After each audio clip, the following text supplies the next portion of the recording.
You will know the truth, and the truth will set you free. Jesus Christ.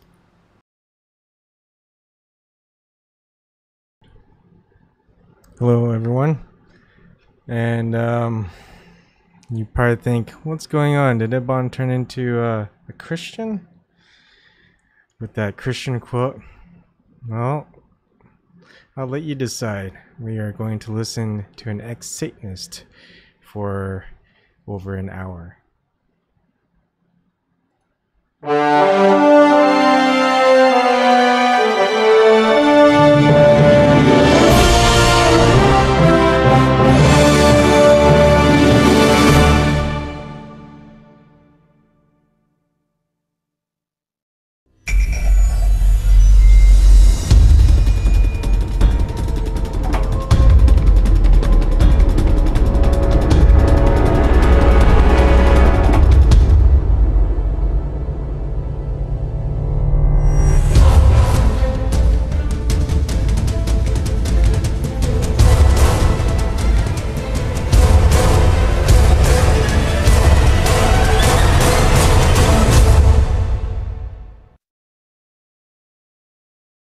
Okay.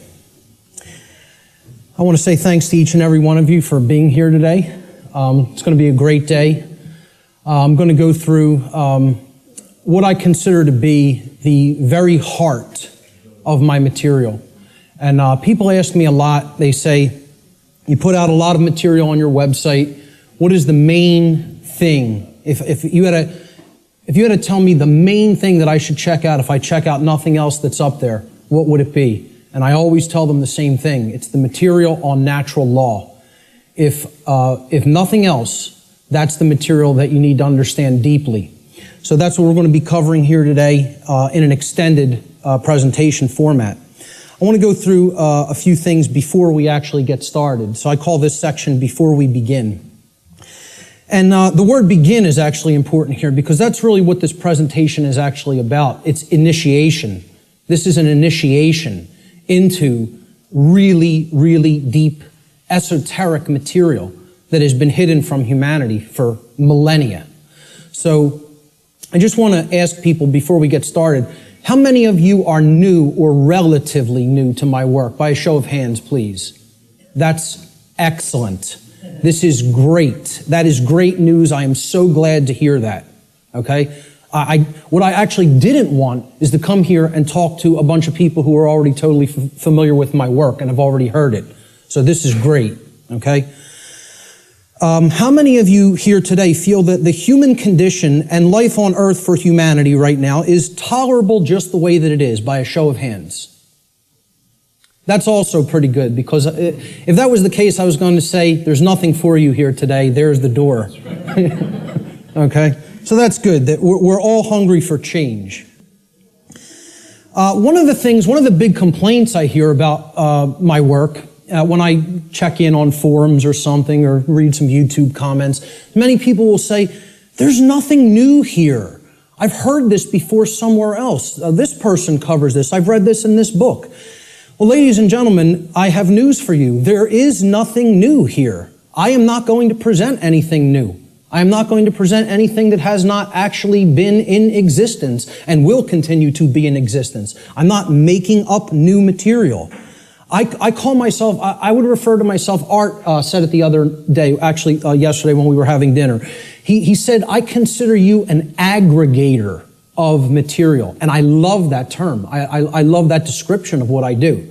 I am an aggregator. I bring things together into a tapestry and then help to explain it in simple and easy to understand terms so that people can readily absorb it, take it in, and then do something with that information. So you will not be seeing or hearing anything new here today, okay?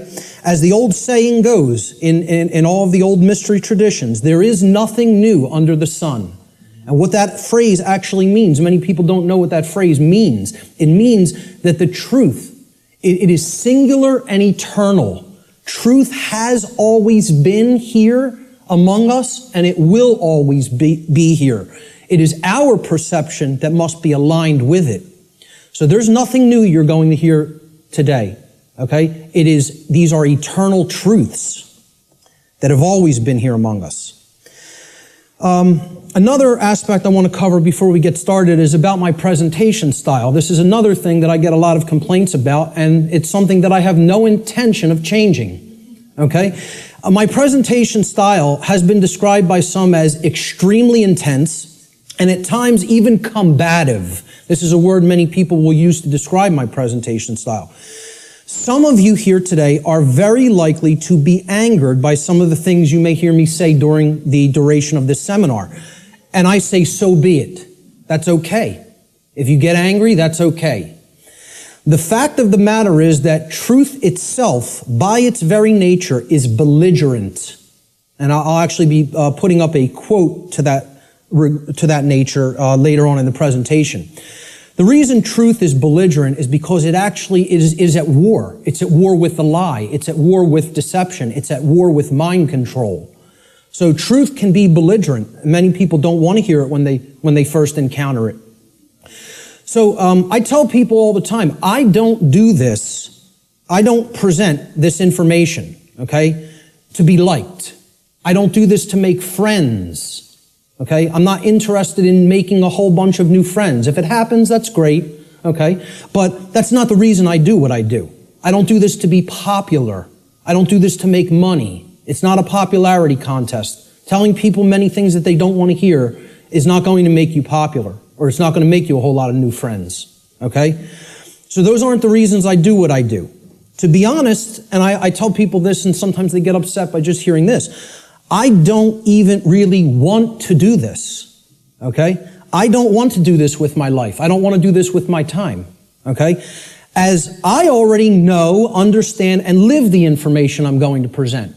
So I get this. I know this, okay? I don't need to keep going over this over and over and over again for my own entertainment, okay?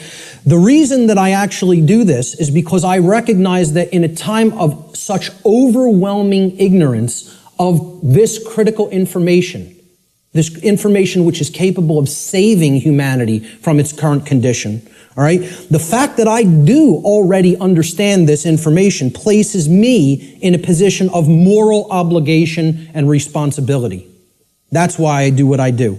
I'm in a position of moral obligation to speak this information to other people in an effort to help to get them to understand it and live it as well. And that is the reason I do this. Every person here today who wishes to take real world value, practical value from this seminar here today, I'm going to ask them to make a deliberate and conscious effort to do two things. The first is try to set aside, to the extent that you are capable of doing so, your perceptions of me as the presenter. Okay? And this includes things like how you think I look, how you think I dress, the sound of my voice, my mannerisms, etc. Try to set those things aside to the extent that you're able to do it. And I know that's difficult for some. And I say this because paying attention to such trivialities will detract your own mental focus away from the information that is being presented today. And that's the worst thing that could happen, because it's the information that is important, not me. Try to ignore me and focus on the content. All right? And the second thing I ask people to try to do is to be consciously aware of any of your own impulses that you may have here today, to immediately reject the information that is being presented in this seminar based solely upon your own initial emotional reaction, your initial emotional response to this information, okay? This is a logical fallacy, okay? You cannot think with the emotions. So if you hear something you don't like or that angers you, that's okay. Feel the emotion. But don't just immediately say, that can't be true. And don't believe me either. It's about checking it. It's about a process of truth discovery. It's about doing your own due diligence and actually researching this material. Okay? But if you try to gauge the veracity, meaning the truthfulness of this information, solely based upon how it makes you feel when hearing it, you are committing a logical fallacy. Okay? So I ask people to try as much as possible to suspend immediate reactions of disbelief, okay, and saying, no, I don't want to accept that, no, it can't be true, based on how something may make you feel that you hear today. That's very important to keep in mind. And lastly, this information, the entire seminar, is a tapestry, okay? It's like pieces of a huge jigsaw puzzle, all right? It is meant to be seen and taken as a whole in its entirety. Now, I know I'm asking a lot here, too, because it's going to be a long day. Okay? And my goal here, my work here, is to keep your interest and your attention and your focus throughout the entire course of this seminar. And that's a challenging thing to do. But what I'm asking people is, you have to try to see it as a whole. Because if you took the time to be here, and you gave a monetary donation to be here, I'm highly recommending that you stay for the whole duration of the seminar. There's a reason for that. You're only going to get the full tapestry, especially if you're new to my work, by hearing this information in its entirety, okay? So if you don't do that, you'll probably not recognize the patterns, which is what this is all about. That's what this day is all about, pattern recognition, okay? That are inherent to this tapestry of information. And more likely than not, you'll have wasted the time that you took to be here today and wasted the money that you spent to be here today. So I don't want anybody to waste their time and their money and their attention, and I don't think you do either. So that's why I'm asking people, stay for the whole thing. You'll get the maximum value out of this seminar if you stay for its duration. So with that having been said, let's jump into the material. This presentation is called Natural Law, the Real Law of Attraction, and How to Apply It in Your Life. And I emphasize that term, real law of attraction. Many people will be familiar with the New Age variants of the so-called law or laws of attraction. And this is going to differ quite widely from what people have heard in the New Age community and in the New Age movement regarding what the law or laws of attraction are. These are the real laws of attraction you're going to be hearing today and hopefully understanding today. So let's start in. The first section is about teachability, the teachability of the student, okay? How does a student place themselves in the best position to learn? An individual's teachability, or their ability to learn by way of being taught by someone else, is extremely dependent upon the open-mindedness or closed-mindedness of the individual being taught. Low teachability derives from arrogance and rigid skepticism. But it also derives, low teachability also derives from naivete and gullibility. High teachability, on the other hand, derives from a balance between healthy skepticism and an open-minded willingness to learn and change. So we don't want rigidly skeptical people, okay, that don't have an open mind at all. And we don't want naive and gullible people that will accept everything they're told. We want to strike a balance between these two modes. This is called a teachability bell curve, okay? And down here is the mental state of the student, whether they are, and it goes from arrogance, cynicism, skeptical nature, a teacher, a student, and then up to being trusting, then being gullible, and then being outright naive. Okay? So that's the whole spectrum of teachability. The best position to learn is up here at the top of the bell curve. This means you will learn the most if you are here. And that means you're in the balance between teacher and student. It means that you're somewhat skeptical and you're also somewhat trusting. It means that you're able to hold a proposition in your mind without accepting it or rejecting it immediately. It means you will consider the information with an open mind, okay, somewhat trustingly, but also somewhat skeptically. All right? That's going to be the mental state we want to attempt to keep during the duration of this seminar, and therefore you will be in the best position to learn. Of course, as we already said, the poorest positions to learn, the things that, if you're in these mind states in arrogance and rigid skepticism and naivete and gullibility, you're not going to take very much away from this seminar. Okay? So we want to remain at the top of that bell curve if at all possible. Human beings should consider with great care where their information comes from, the source for the information. And this is because by refusing to present certain information and by influencing people to dismiss, to dissuade them from looking into certain information because they're telling you that it's unimportant or unnecessary to consider, many modern institutions like media, like so-called education institutions, are seeking to actually control human perceptions. Or let's call it outright what it really is, to control the mind, okay?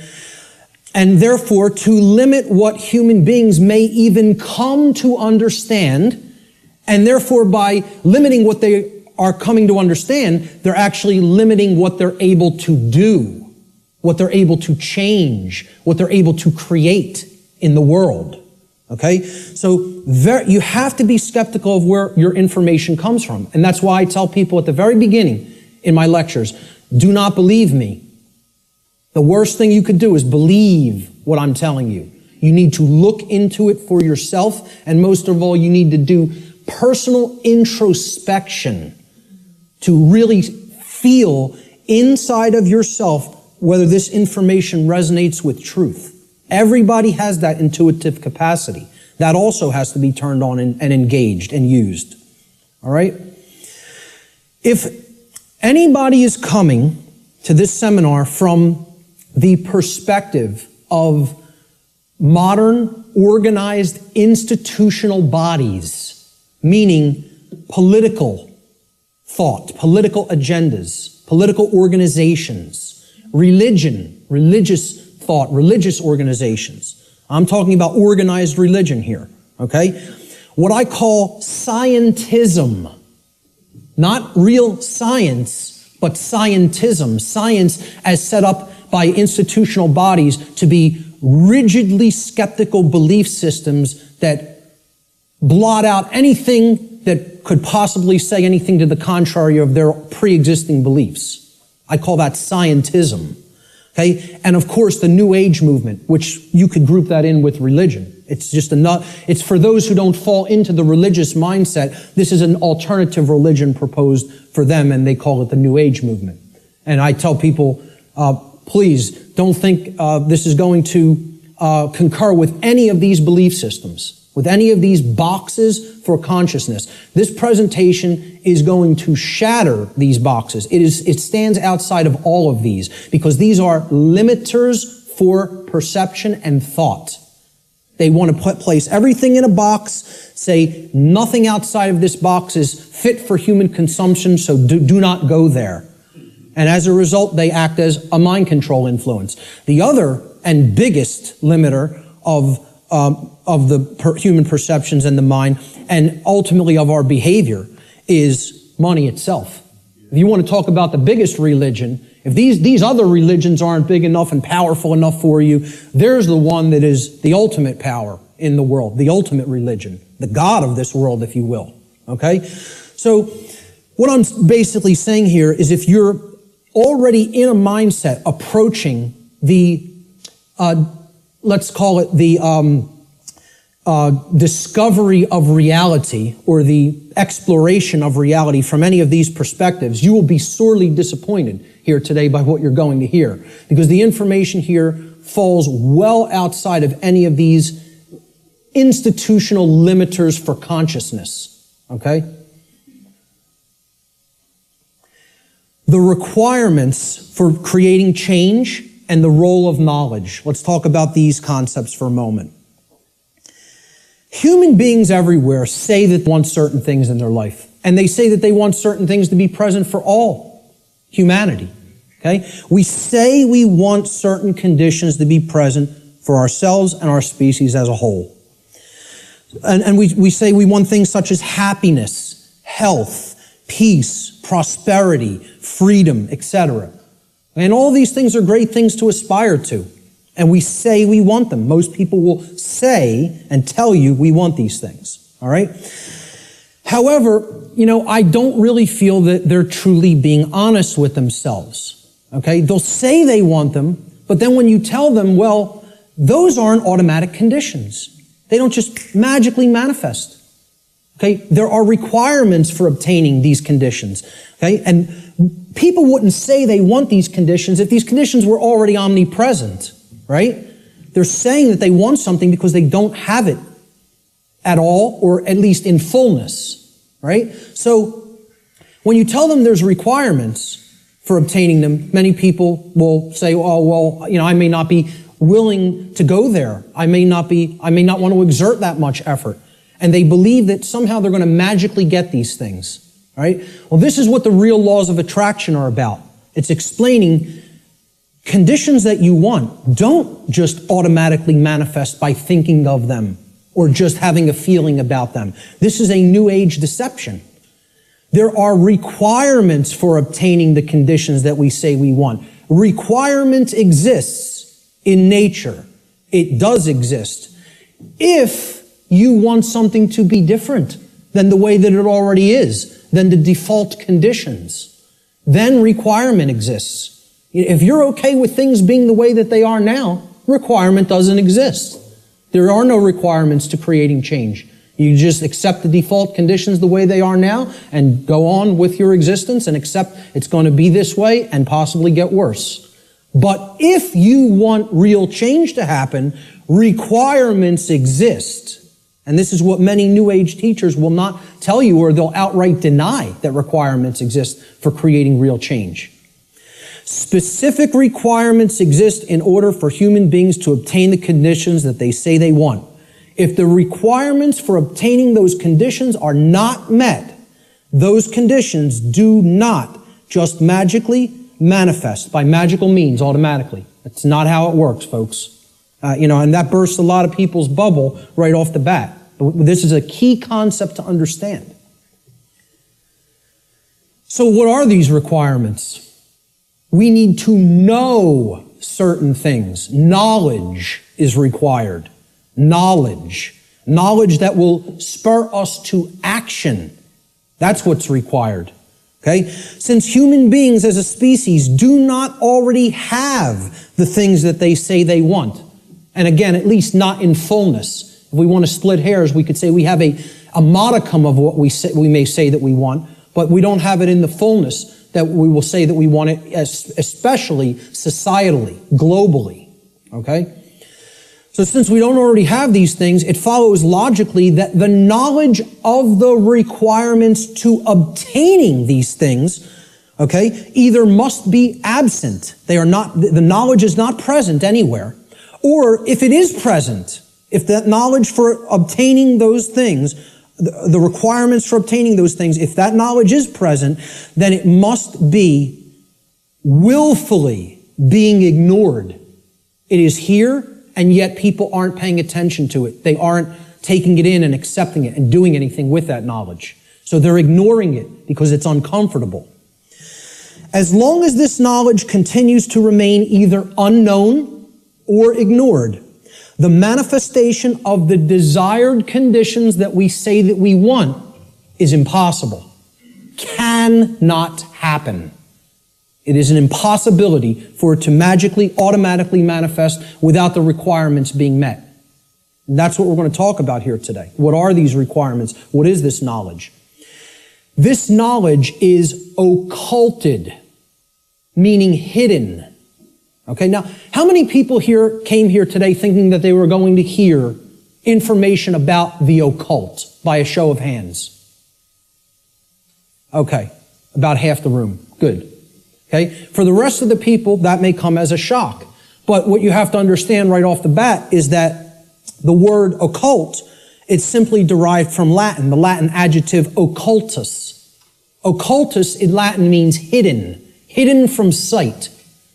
And it's derived from the Latin noun oculus, which means eye. Okay? The word ocular in English means related to the eye or related to sight or vision. So what the occult is something, it is a body of knowledge that has been hidden away for a specific reason. And we're going to get into what that reason is. Okay, so From the term oculus or eye in Latin comes the verb occultare. Occultare means to hide, to conceal, or to keep secret, to keep hidden from the eye so that it cannot be seen. The information regarding natural law is occulted knowledge. It is knowledge that has been hidden from humanity. Okay? It's held by the few, which is represented here at the top of this pyramid. You can look at this as a pyramid representing knowledge or ignorance. At the top of the pyramid, you have knowledge. It's the higher you go in the pyramid, the more knowledge. Okay? But the pyramid tapers because at the top, very few people understand that information. Very few people have that knowledge and have actually integrated it into themselves to the point where it becomes understanding. All right? Down here, you have no knowledge, the ignorant masses. Okay? And up here, you have the people who are in the know, right? Who have this knowledge about how natural law works and are actually using it for a certain reason. We're going to get to that next, what that is. So please, as you go through this seminar, please keep in mind, if I ever use the term occult, all I'm talking about here is hidden knowledge. That's what it means. Occulted knowledge is hidden. Now, why would anybody want to hide knowledge that is extremely important? Well, there's a very specific reason. All right? But before we even get to that, we have to talk about what is this occulted knowledge? What is the body of knowledge? What does it comprise? When I'm saying the occult, the knowledge of the occult, what do I mean by that? All right? Occult knowledge constitutes two things. There's two general bodies of occult knowledge. In the actual mystery traditions and in occult schools, they talk about these as arcana, A-R-C-A-N-A, arcana. The word arcana is also Latin. It means knowledge. Okay? That's all it means. So there's two bodies of knowledge. There's one body of knowledge in the occult called lesser arcana, the lesser arcana or the minor arcana. This means the knowledge of the microcosm, the knowledge of the small things. Okay? It doesn't mean it's less important. It means it's dealing with the individual units of consciousness, the human psyche, the psyche of the individual. Okay? So the first major body of occult knowledge constitutes knowledge of human consciousness, how it works, how it operates, what our motivations are, things like that. Okay? The second body of occult knowledge is called the greater arcana or the major arcana. All right? And again, this doesn't refer to that it's more important. It refers to it is the macrocosmic understanding, the understanding of the very large laws of nature that govern the macrocosm. Okay? So universal laws are part of the greater arcana of occult knowledge. And what I call here today, under the umbrella, the term natural law, falls into that second category of greater knowledge, the greater arcana of occult knowledge. Okay? And what these natural laws are unseen and universal spiritual laws. We could talk about the word natural here too. Natural is derived from Egyptian and other Middle Eastern tradition languages. Okay? The word neter in Egyptian, which would have been spelled without vowels. If we transliterated it, it would be NTR in English. Neter means spirit in Egyptian, in ancient Egyptian. The suffix al, even in English today, but if you go back into Arabic languages and ancient Middle Eastern languages, al as a suffix actually means of or related to, or having come from. Okay? So natural, if you put these root words together, neter and al, right? It means of or related to the realm of spirit, of or related to God, actually. The word neter also meant God, spirit or God. Okay? So this is the spiritual domain, the laws that actually are operating in the unseen realm. Okay? Now, they manifest in the physical realm. We're going to talk about that. Okay, because that's the operation that it trickles down from. It starts in the spiritual domain and then it manifests in the physical domain. All right? So it's important to understand these two bodies of knowledge. The lesser arcana, okay, is about the monad or the individuated unit of consciousness of the human being. And then the greater knowledge is about the laws that govern the macrocosmic universe. All right? So, what these laws do, this body of the workings of nature that I am calling under the umbrella natural law, they're universal spiritual laws which govern the consequences of behavior.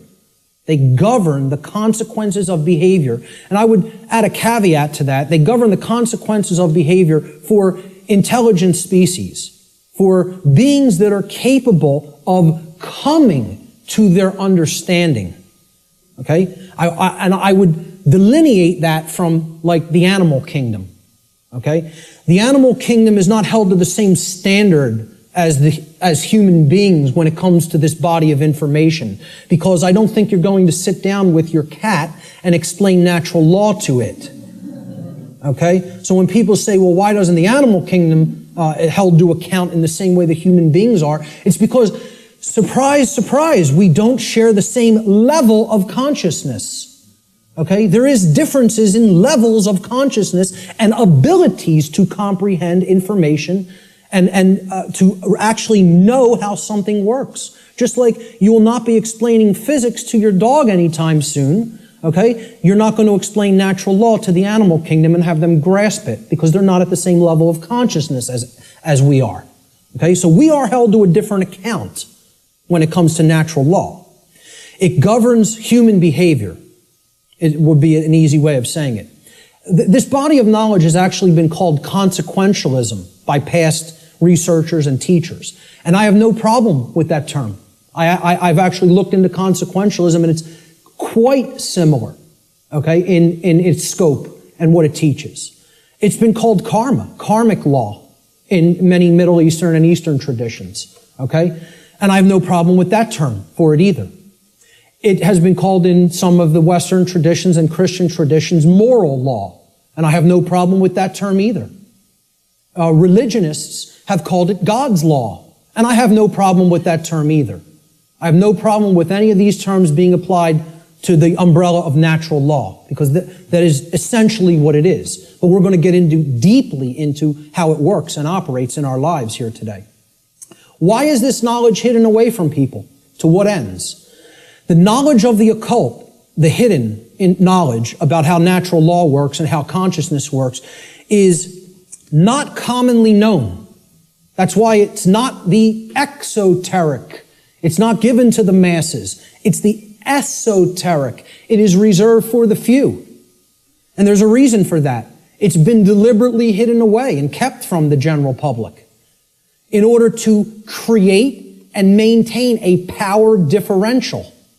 Because if someone else is an extreme level of knowledge, and they know how something works, like something as trivial as how human consciousness works, how human motivations work, how human perceptions work, how human beings can be manipulated.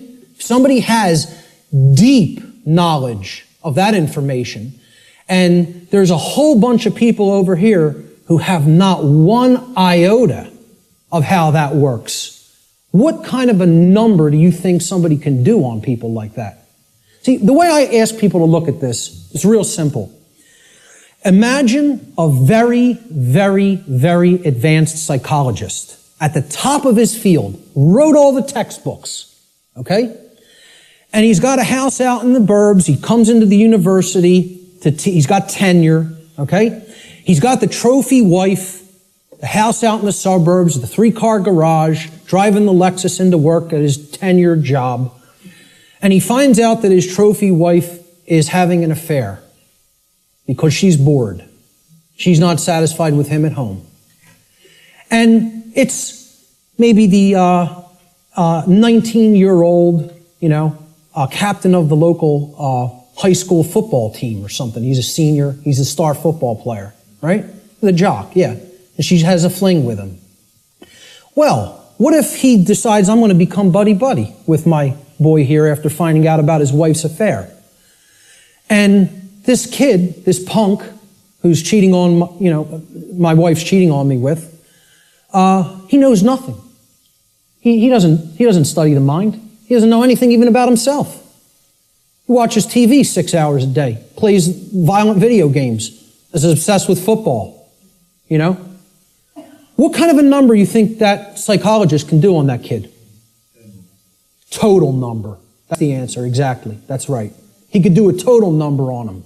He can gain his confidence, he can get into his head, and I guarantee you give him a little bit of time, he could screw up his life based on what he knows and how he would be able to manipulate based on his hatred of that person. Well, guess what? That's the position humanity's in. We're that punk jock. And I'm not saying we necessarily did something to deserve it, but we're in that same position where the people with this knowledge at the highest levels, they hate us. And they're doing a total number on us because we don't have this knowledge. And until that changes, don't expect the playing field to be leveled. Expect it to get worse. Okay? The knowledge is hidden to create and maintain a power differential between those who hold it and those who are ignorant of it. It's that simple. The knowledge of natural law and its operations constitutes what I call the most deeply occulted or hidden information that exists on this planet. You will not find any more hidden information. This is the thing that all the distractions are there for, to keep you from learning. The endless trivialities, the nonsense you hear on the news, all the video games, all of the nonsense television, the sports, it's all there to keep people from understanding this. And I can't get you to accept that or believe it, and I don't ask you to believe it. I'm telling you that's what they're trying to, from my years of being inside occult traditions that are very, very dark. I'm telling you, this is what they don't want you to know. From firsthand experience. How many people here today know that I was involved in the dark occult in my past? Good. Great. Okay. The powers that be want to seek to keep this information hidden from the people of the earth at all costs, because understanding this information about natural law will level the playing field and put an end to the currently entrenched systems of control that are operating on the earth.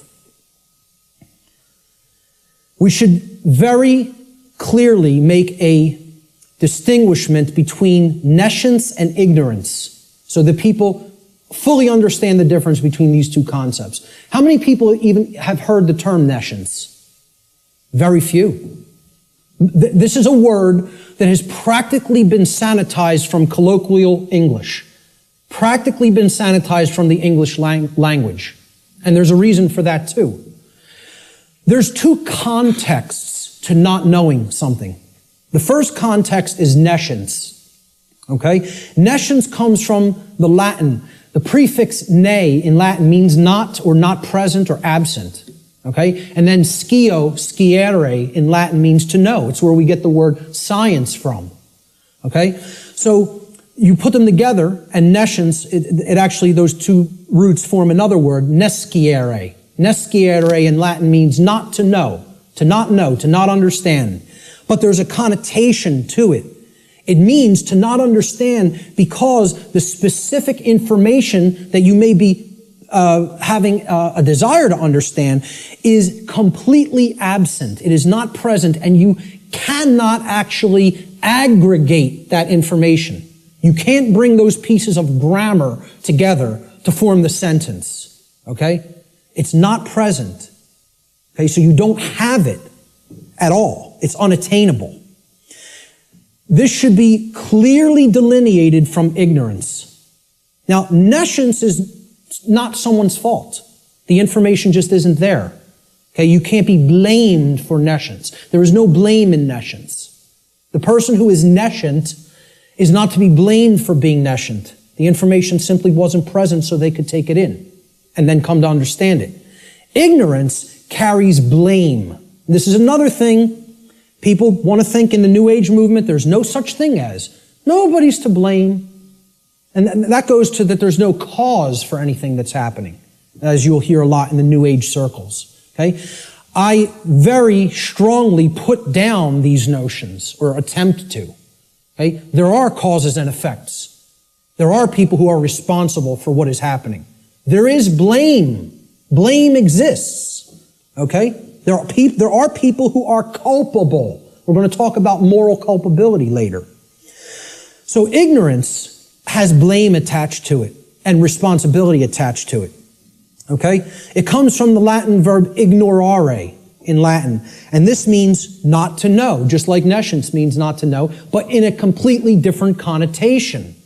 The connotation of ignorance means you don't know even though necessary information is present and right there before you, because you have willfully refused or disregarded that information. Whether you've refused it because it made you feel uncomfortable, or whether you disregarded it because you felt that's not important for me to know. I don't need to know that. Or you feel you already understand something that contradicts with what's, the new thing that you're hearing or seeing. Okay? So when you willfully disregard something, okay? If I wanted to willfully disregard the gentleman sitting in the front row, he's present.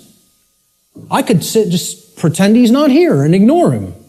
That's what ignoring is. This is why I try to say to people, the impact of the word is almost lost to us, of the word ignorance, because of the way it's pronounced.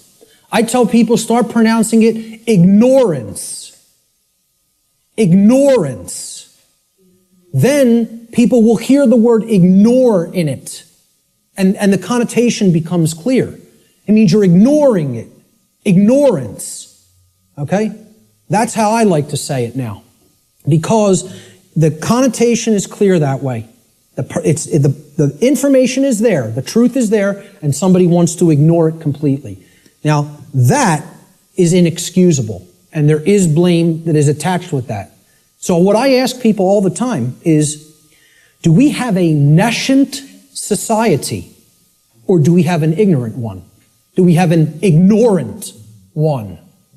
Is our society ensconced in nescience, or is it ensconced in ignorance? I would argue absolutely that we are ensconced in ignorance in society, not nescience. I think we are drowning in information. I think we are drowning in the truth that is all around us, but people are ignoring it, largely. Not everyone. There's many people who are very hungry for it and taking it in as fast as they can, But I think the majority of human beings are in the state of ignorance, even though the truth is present all around us. And that constitutes what Art talked about earlier, this consensus trance, which people in the so-called truth community or truth movement have likened to sleep. They say that they are asleep. I liken it to hypnosis. If you look at the origins of the word hypnosis, right, it means suppressed knowledge. It comes from Greek. Hypo means under, as in hypodermic, under the skin. And gnosis means knowledge, the suppression of knowledge. Hypo means suppression also, under and suppression. So hypnosis is the suppression of knowledge. And that's the state that these people are in. And it's done by themselves. It's not, we have to stop looking at this as a victim relationship.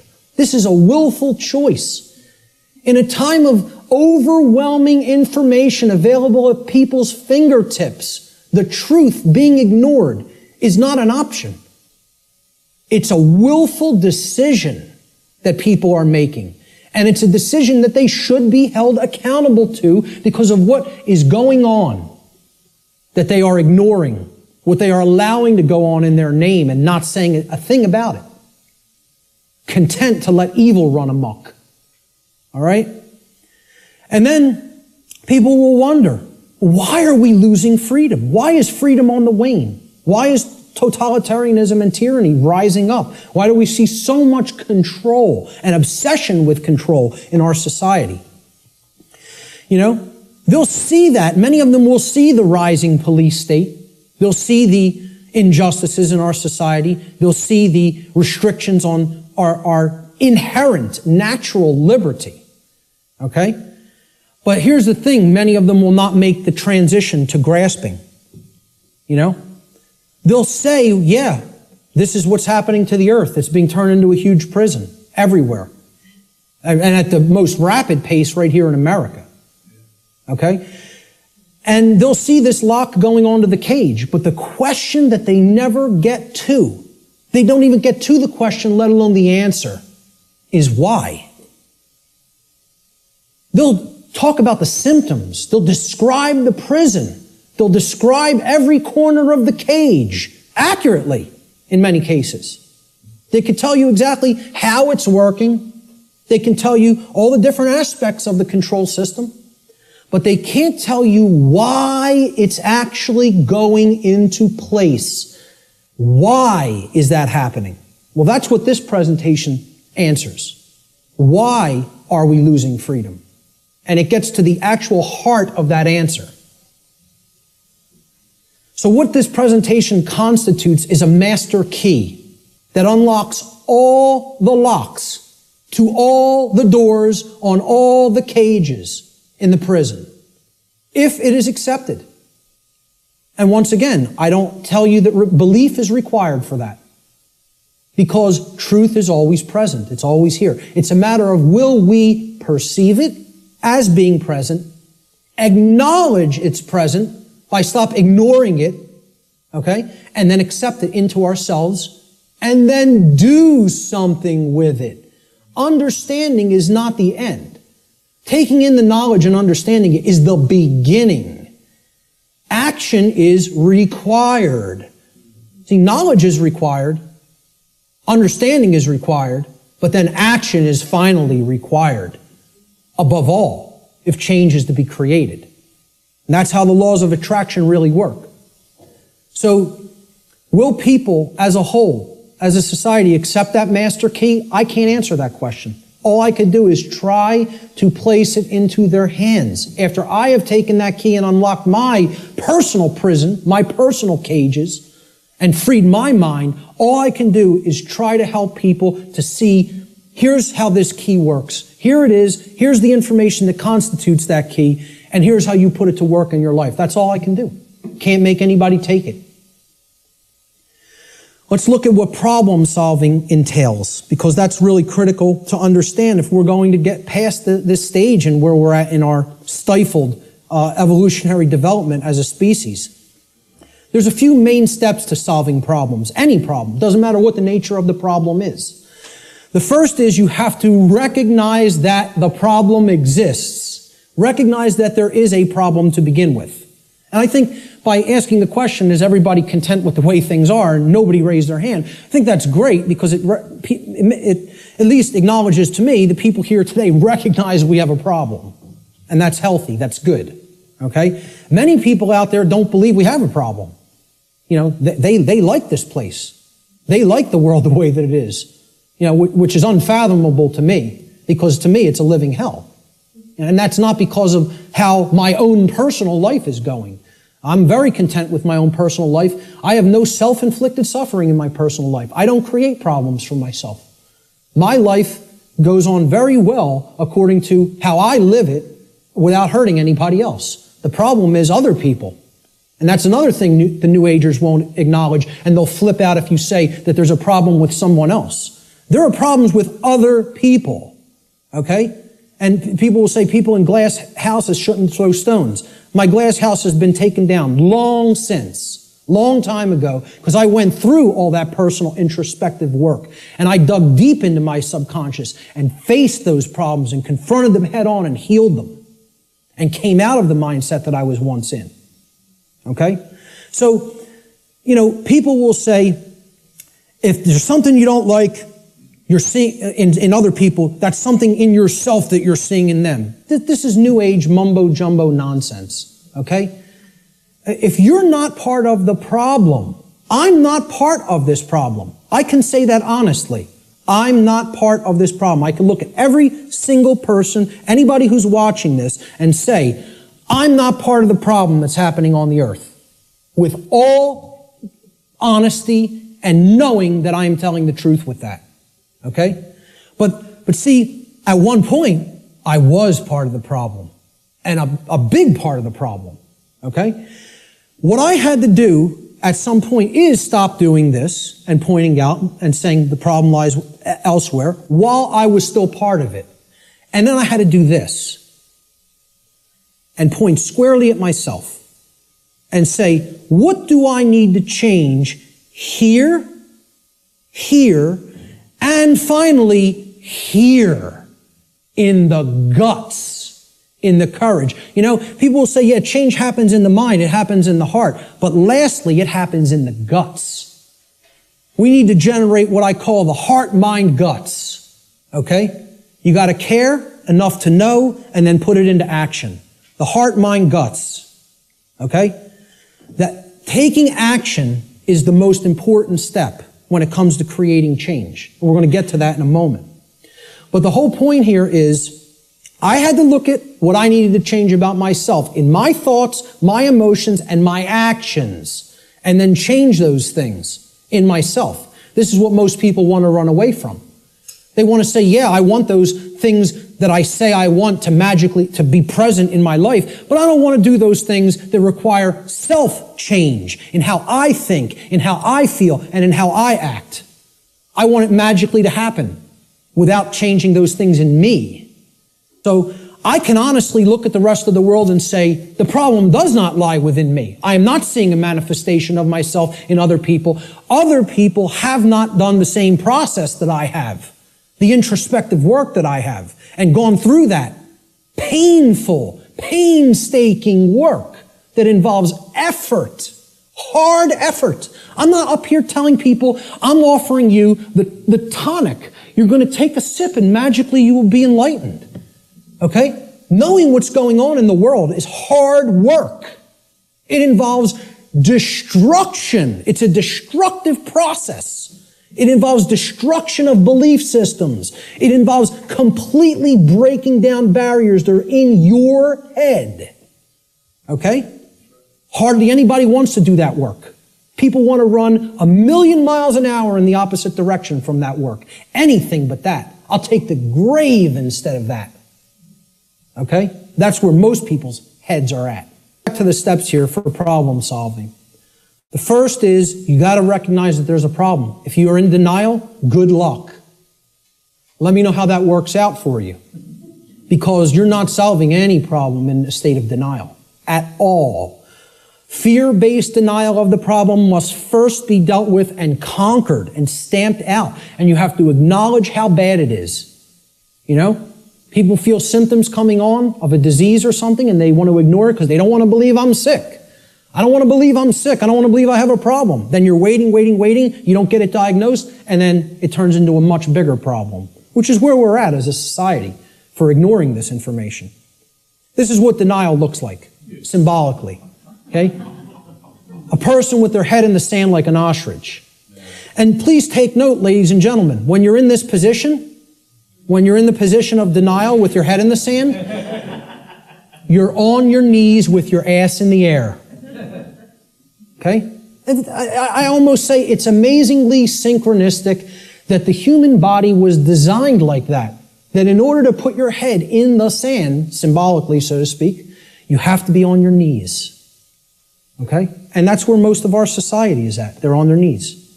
And in that state of denial. The second step to problem solving is to recognize that the symptoms that are being displayed, the symptoms you are seeing, are merely effects of underlying causal factors. You can't treat symptoms and solve a problem. It's not possible. That's not how problem solving works. You have to get to what caused the problem. Okay? Instead of simply treating symptoms, make an accurate diagnosis of the causes of the problem. So what does the word diagnosis mean? Diagnosis comes from Greek. The preposition dia, transliterated there in the parentheses, you see it in Greek script. Okay? It means through or by way of. So by a method, by a particular method. All right? And the second part of diagnosis is the Greek noun gnosis. Gnosis means knowledge in Greek. So what a diagnosis means is through knowledge or by way of knowledge. You're going to solve the problem by way of knowledge. There is knowledge that acts as the requirement to solving the problem and getting what you want. And here's another thing, and I'm going to keep going back to this. It's going to be like an undercurrent in this. Because the New Age community, I'm going to become a more outspoken opponent of New Age ideologies. Because they are lying to people. Whether it be through direct, willful deception, or whether it be through useful dupes and useful idiots. They are telling people things that are completely inaccurate to how things really work. All right? Because they want to keep people suppressed and non-active. They want people in acceptance mode of everything. Accept, never rebel. Okay? Don't take action. Just observe. Just watch. You'll hear all of these things in the New Age movement. Okay? The reason I bring it up is because when you even say the word knowledge to some New Agers, they almost take offense. Because what the New Age is becoming is the new modern day variant. It's a new form of what's known as solipsism. And we're going to get to what solipsism is in a little while. Okay? But essentially, people don't want to hear that knowledge is what is required. Because the attainment of real knowledge, not pseudo-knowledge, real knowledge, requires work. It requires effort. It requires reading. It requires listening. It requires watching. And you know what most of all it requires that people don't want to give up? Who can tell me? Time. Thank you, sir. It requires time. There's one of the currencies people don't spend, on many things that they don't feel they can get immediate gratification from, which is why immediate gratification is so stressed in our society by the control system. That's what keeps people in their ignorance. So a diagnosis means if you're going to get well, you got to have the knowledge of the underlying causal factors that led to the creation of the symptoms. You're not going to treat the symptoms and get well. You got to have the knowledge to get to the causal factors, to find out what cause put this into effect. And we're going to talk a lot about cause and effect. The third step to problem solving is, through the knowledge that you've acquired now, via making an accurate diagnosis of the problem of the causal factors, right? You're going to then put that knowledge into action. Understanding what created the problem is like step 2, right? Stop being in denial. Understand what caused the problem. Act on the knowledge you now have to solve the problem, to make it right. Okay? So action is required. We make the diagnosis, then we have to take the required action necessary to rectify or to set right, which is what the word rectify means, the causal factors that led to the manifestation of the problem. Let's talk a little bit about the concept of what truth is, how I refer to truth in all of my work.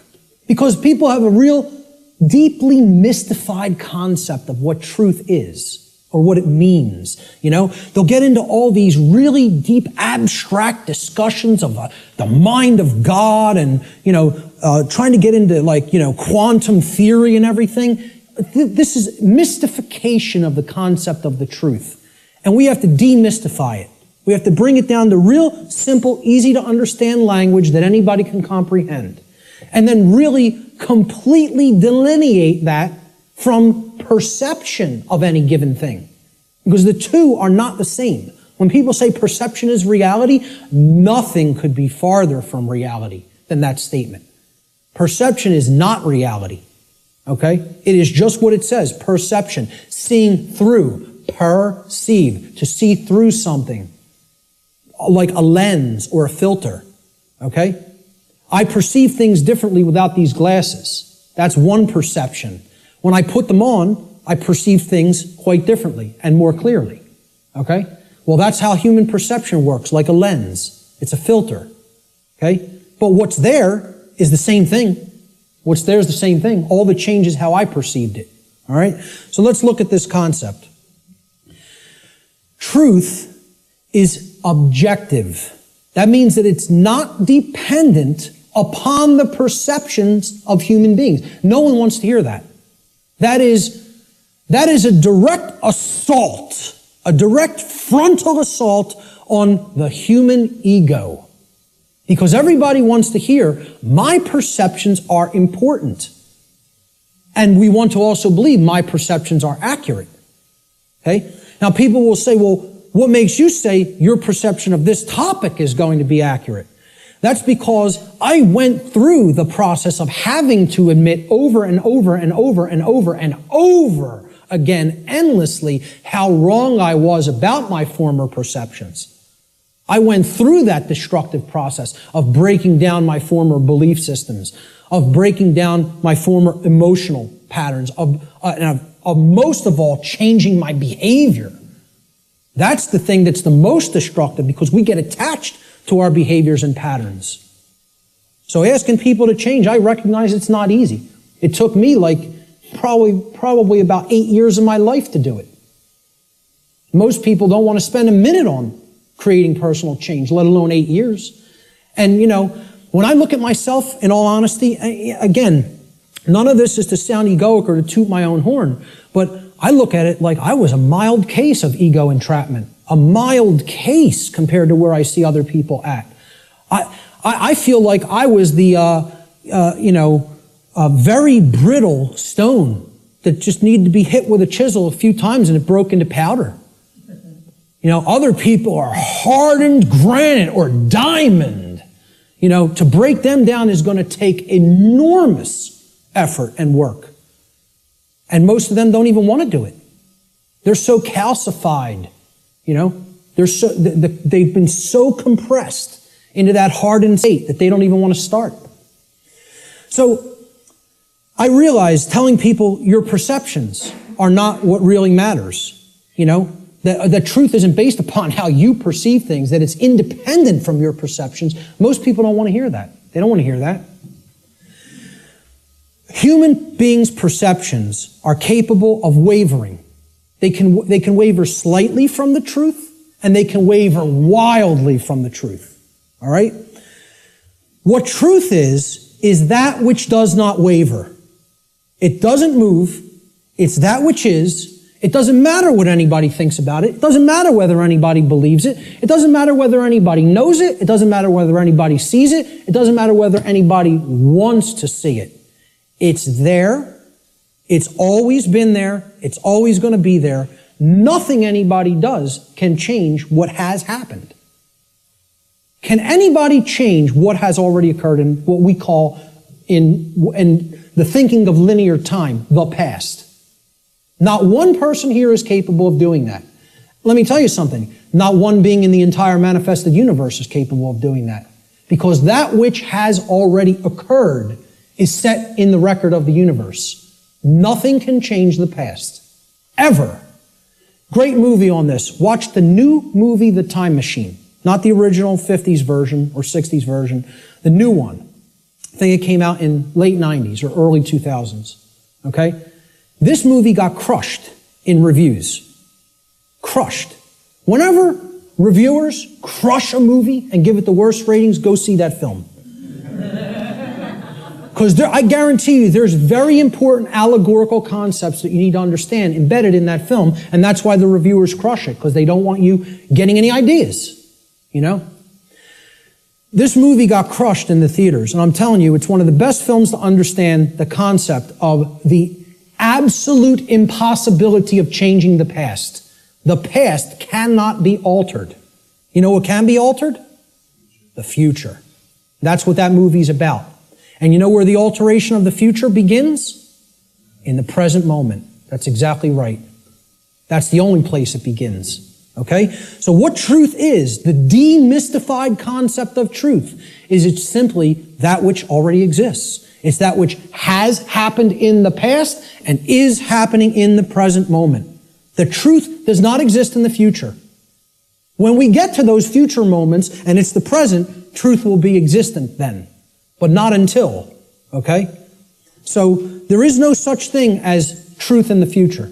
Truth is that which has occurred in the past and that which is occurring in the present. It is simply that which is and that which has been. Please recognize when I use the word truth, that is all I'm talking about. I'm not talking about the mind of God. I'm not talking about the entire reason for the existence of the universe. I'm talking about the events that have taken place in the past and are taking place in the present. That's all. And guess what? That's all the truth is. It doesn't need to be any more complicated than that. Okay? You want to make it more complicated than that, call it something other than truth so as not to confuse people to what truth really is. Truth versus human perception. Okay? Now, I want to ask people to imagine, see these white lines? Imagine these white lines that do not waver as truth. And imagine that the perception that is set against the truth, we're going to take three different individuals. This is individual A, this is individual B, this is individual C. Okay? Their ability to perceive what has occurred and what is occurring is what I would refer to as consciousness. Okay? Consciousness is a being's ability to recognize patterns and meaning with respect to those patterns. Meaning you have an accurate understanding of what's taking place within and around you, or you have an inaccurate understanding of what's taking place in and around you. If your consciousness is high, meaning it's at a high frequency, okay, that means you're going to have more of an ability to understand and recognize the patterns. If your consciousnness is low, you're at a low frequency, you're going to see the pattern less. You're not going to accurately perceive. So I liken this to a waveform. In simple, physics, a wave, this is a simple sine wave, okay? It has its crest here and its trough here, okay? And then the pattern repeats, goes up to the crest, down to the trough, and it repeats over again. The distance between the either crests or troughs of the wave is called the wavelength. Okay? The longer the wavelength, the shorter the frequency. What that means is how frequently is it going to be intercepting the line that represents truth? How frequently is it going to be aligned with this line, which we are calling truth? Okay?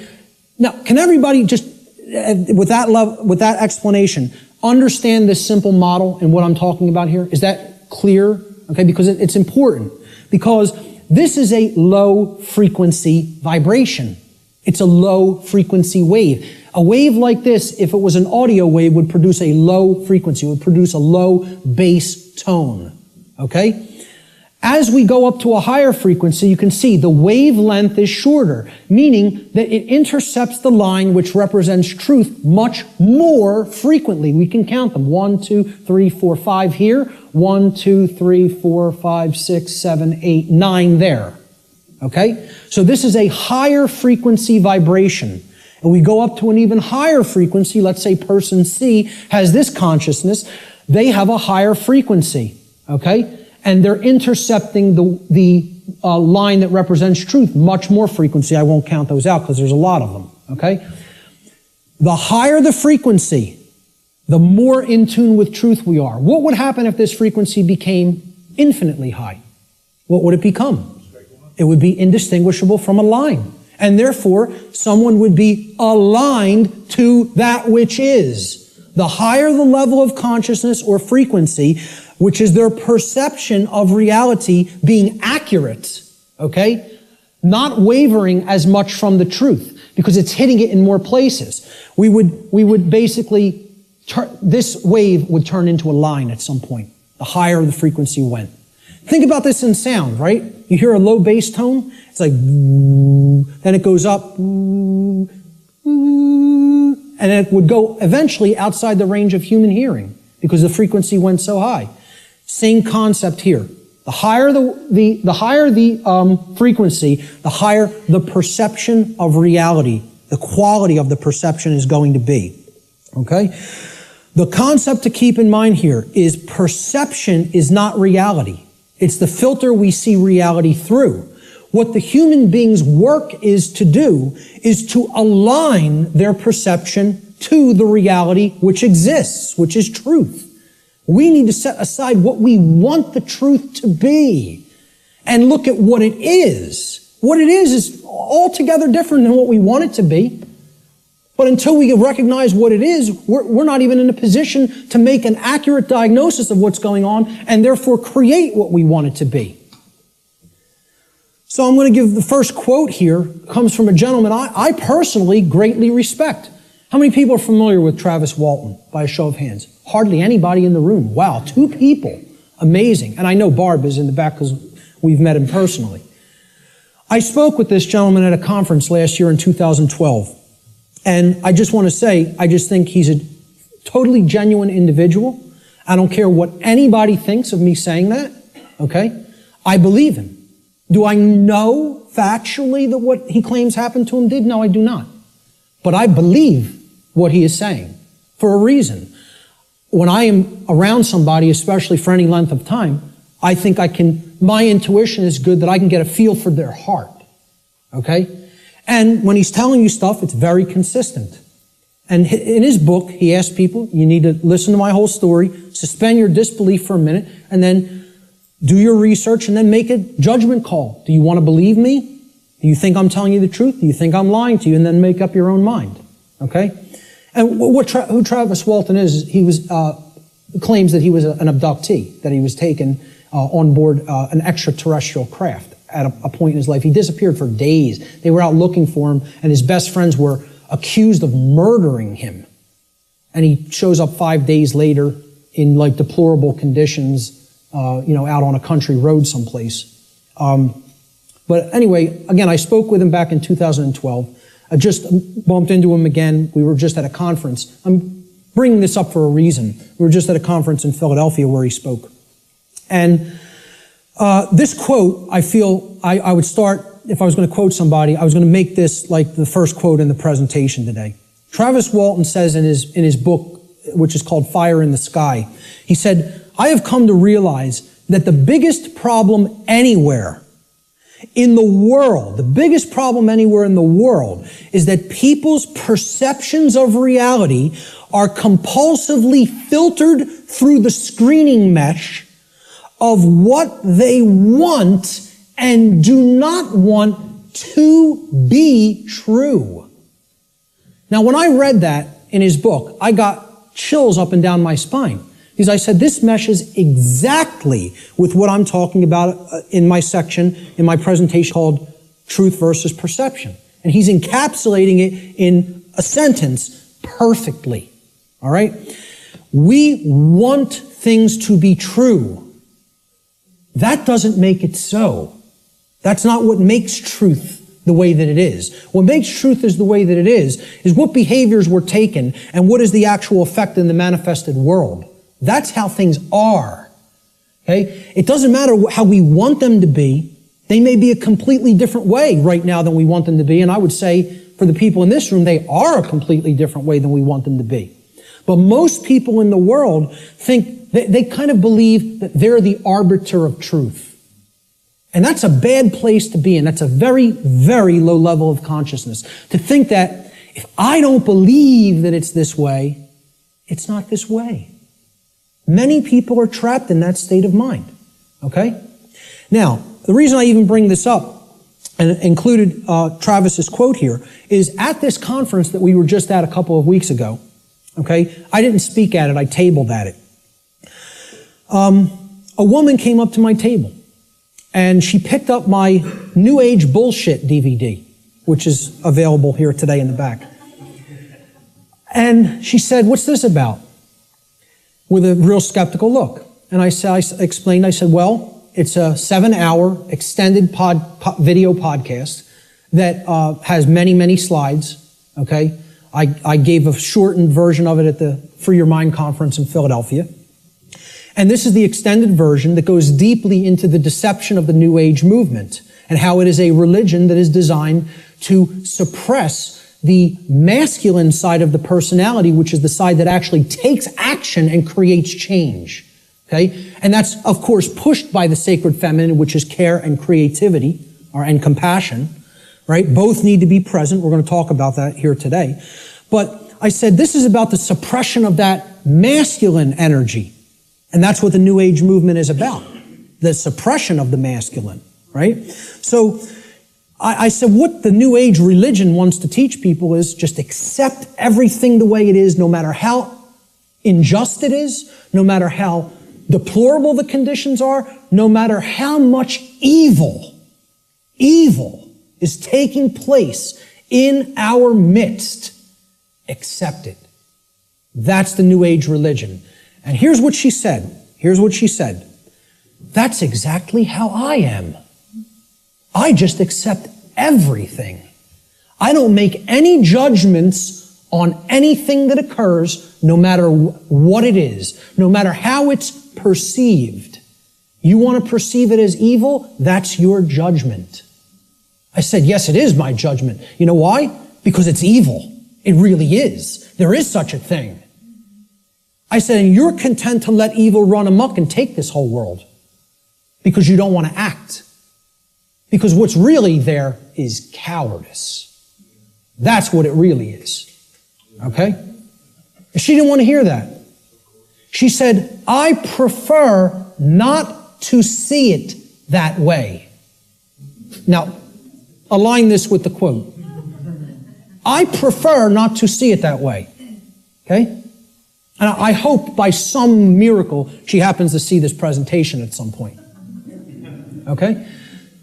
And, in hindsight, I didn't say this to her on the spot, but I thought about it for a little bit the next day. And what I should have really said is, no, you prefer not to see, period. That's the truth. Okay? So I prefer not to see it that way means, no, I want to ignore reality.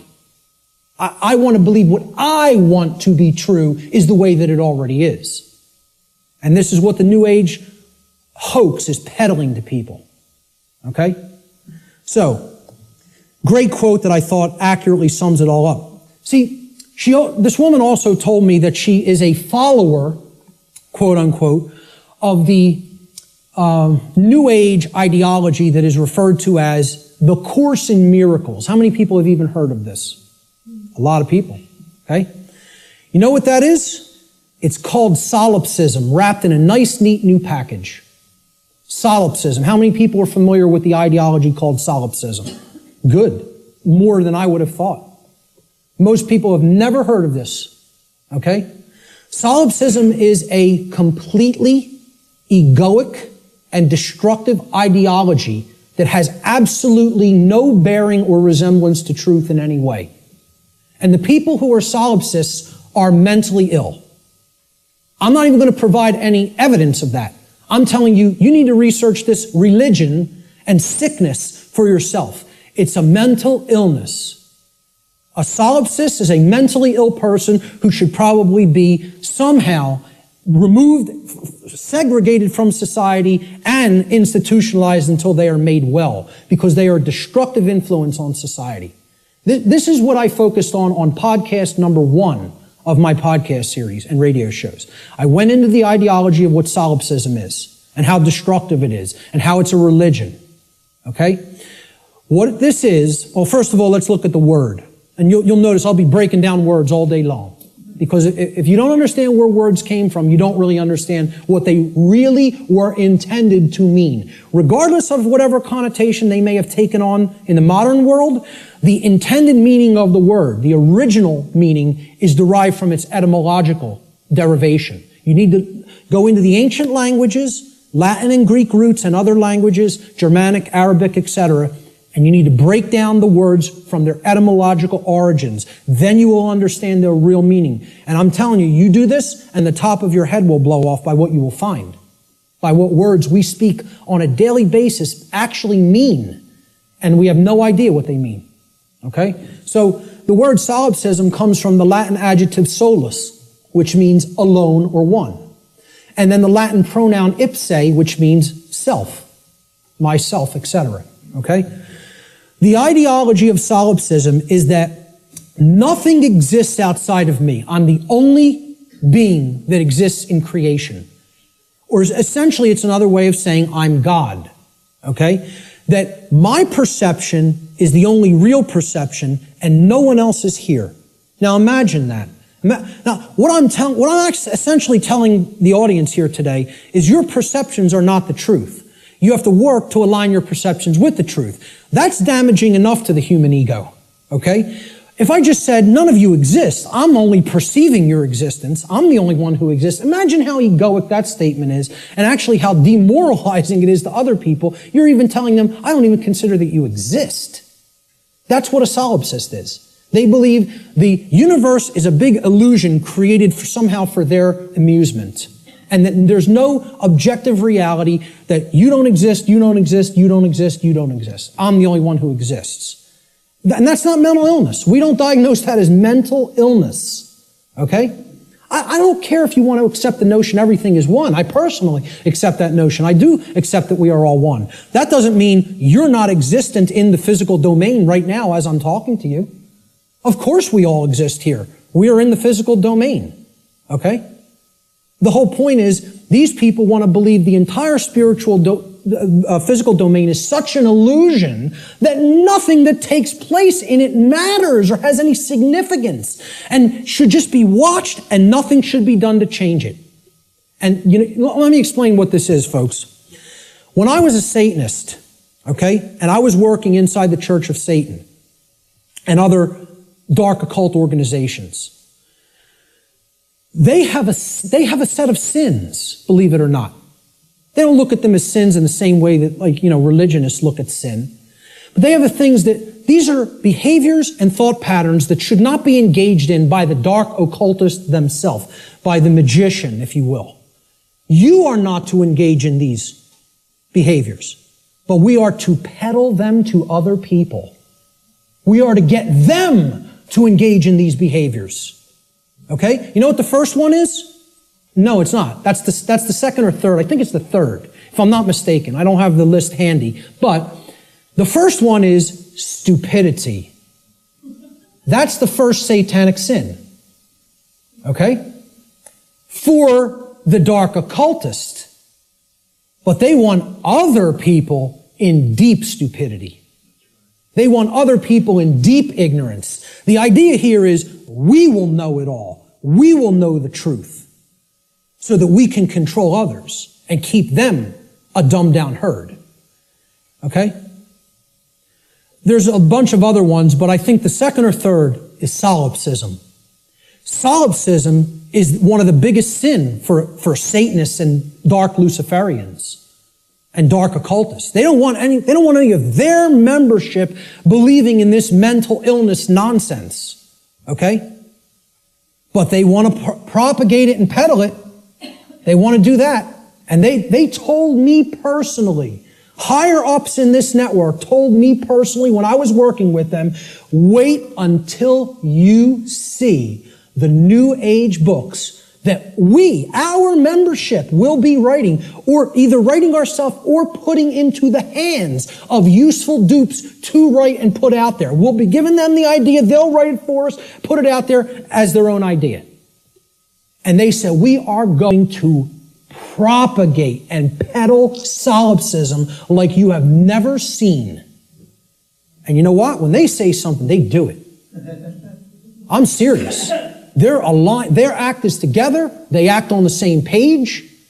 And for that, I have respect for them as an enemy.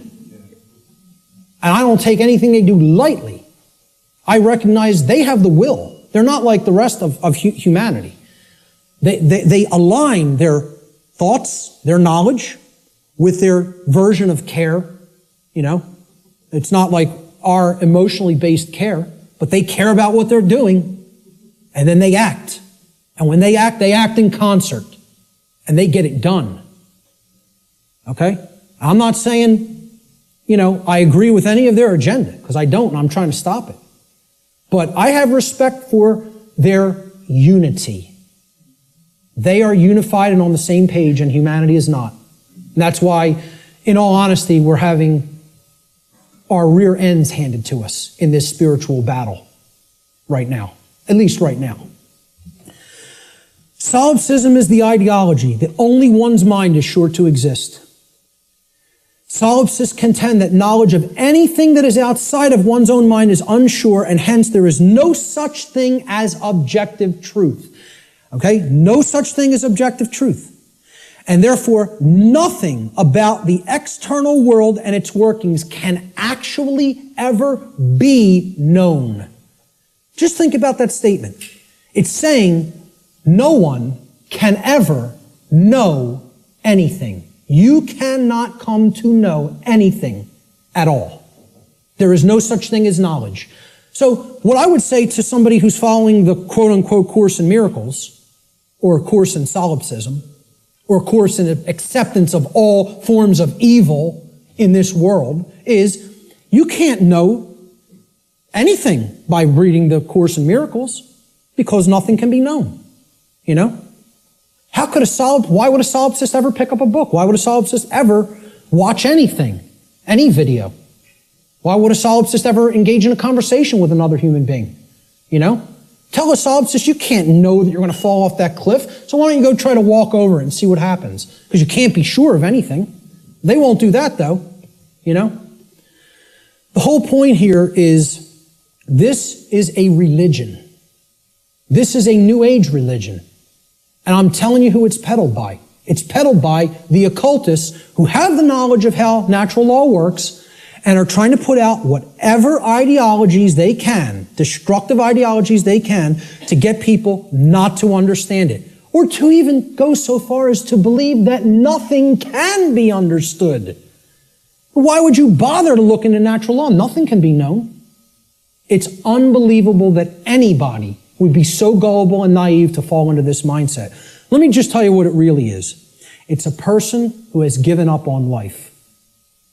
They feel that it's so difficult to know anything and they don't want to do the work to come to that level of knowledge that they've just said, I don't believe it can be known. That makes me feel more comfortable in my ignorance and laziness. That's the truth about what solipsism is. Okay? And that's the truth about my friend I bumped into at the MUFON conference. And I'd say that to her face. Okay? So, we have to realize we're battling this force. This religion is on the rise. Solipsism is on the rise. More people are becoming solipsists or solipsistic in their beliefs, in their thought processes. Let's look at some basic definitions and working definitions. Now, first thing we're going to define is definition. Let's define what a definition is, okay? A definition is an exact statement, a statement of the exact meaning of a word, all right? We're looking for an exact meaning, not a connotation, not a maybe or a like or a somewhat. We're looking to narrow the focus. That's why it definites it. It makes it finite. We're taking it not infinite, we're finiting it, we're making it finite, okay? We're actually limiting through words what something means so we can be clearer about what we're saying, okay? It's an exact statement or description of the nature, scope, or meaning of something. Another way we could look at a definition when we're talking about visual or audio definition is it's the degree of distinctness or clarity of an object, image, or sound. Okay? So why do people buy HD TV sets? They want higher definition. They want a higher clarity of the picture. Okay? If you have high definition audio, for audio files, they won't accept anything but high definition audio, because in comparison to low def audio, the clarity of the sound is very good. It's much better. Okay? So that's what definition is. It is all related to clarity. When we use it in conjunction with words, it means the clarity of the meaning is amplified. Okay? And when it's with a picture, the clarity of our vision, of ability to see what the picture is, the information in the picture is amplified. And same thing with sound. The more accurate the definitions that we have for words or concepts, the better our clarity of meaning and therefore our understanding of those concepts, words or concepts will be. So definition simply means clarity of meaning when we're applying it to words and concepts. So therefore, let's define natural law. So this is what we're going to be talking about for the rest of the day. We have to define it. The simple definition of natural is inherent, having a basis in nature, reality, and truth, not made or caused by humankind. So if it's natural, wasn't made by man. Mankind didn't make it.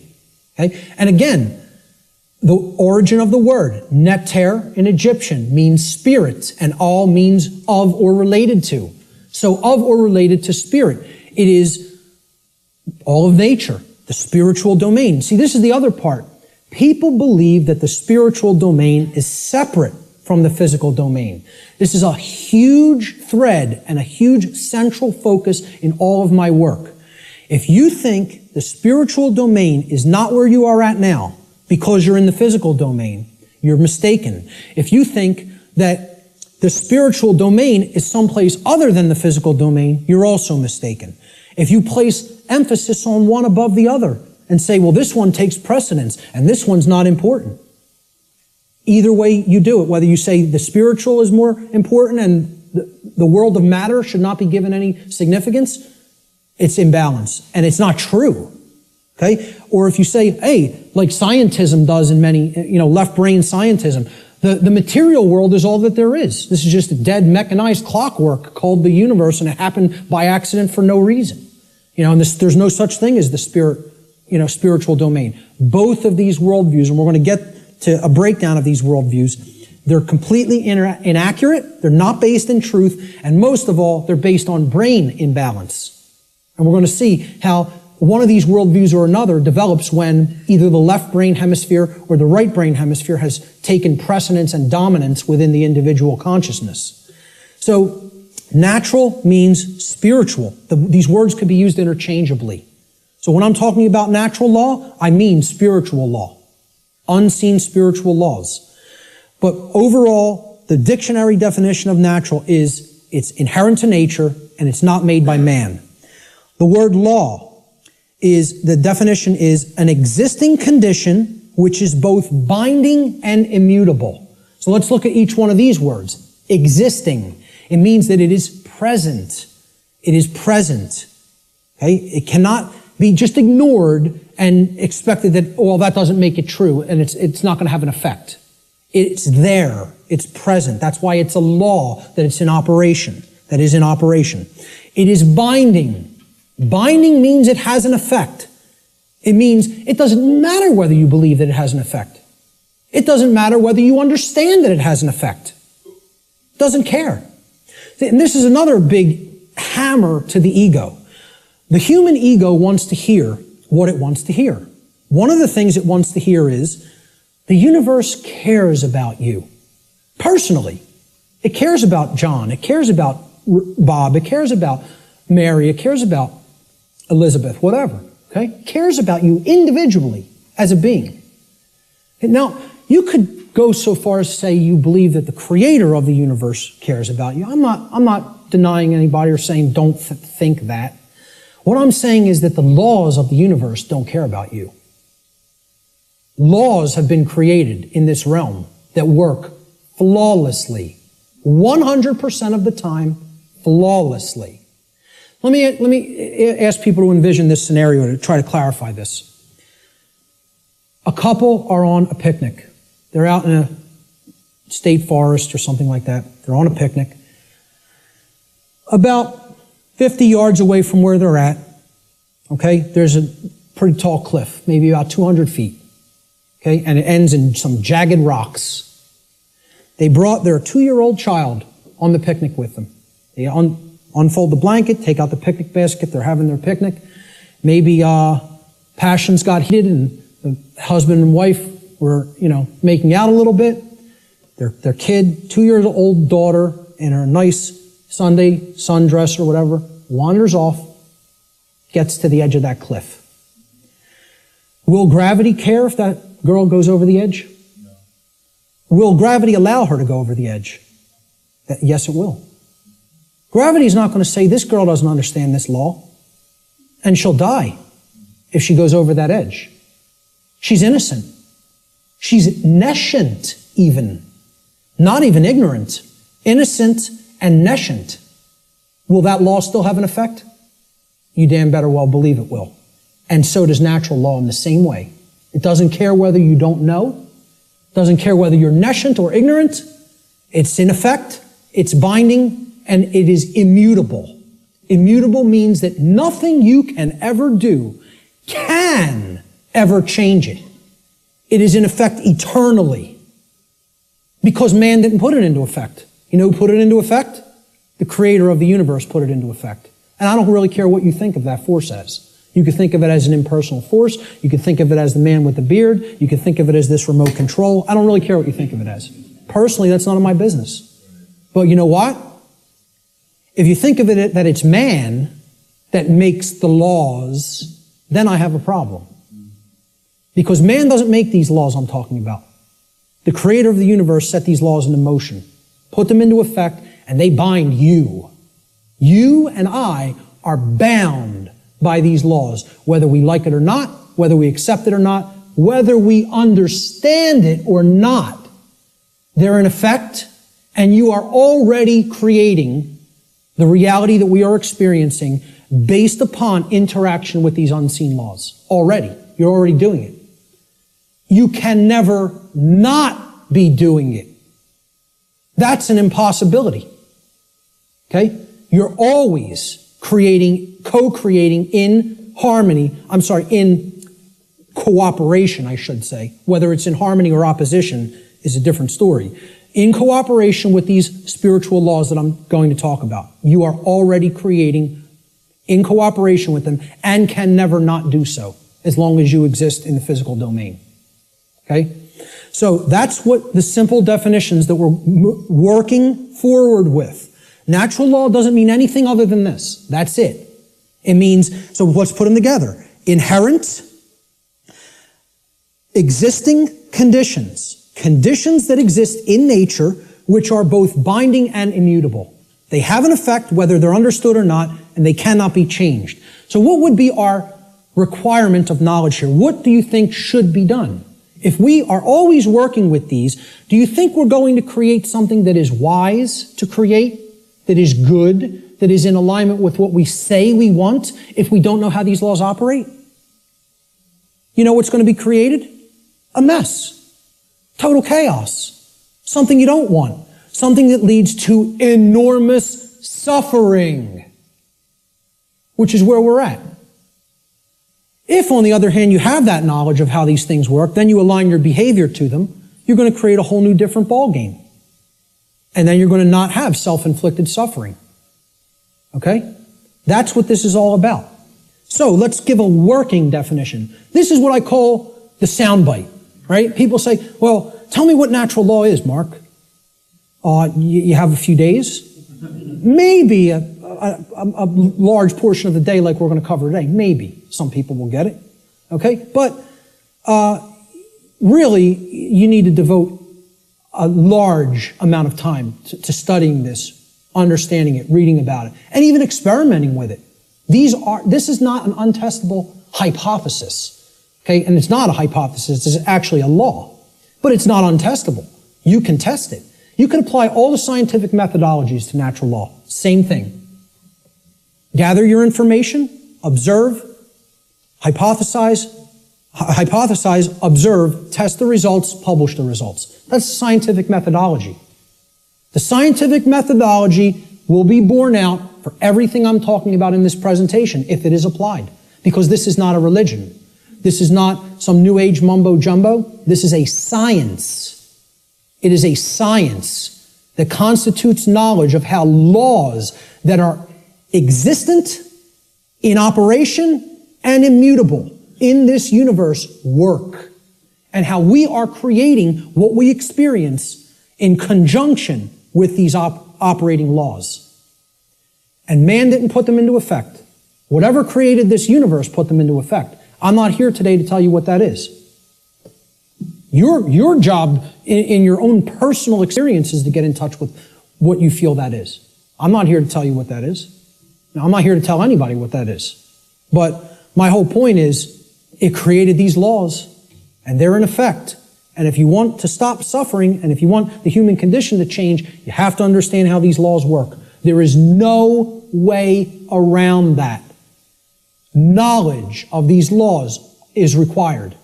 And this is what people in the so-called New Age movement and in religious communities and in other communities don't want to acknowledge.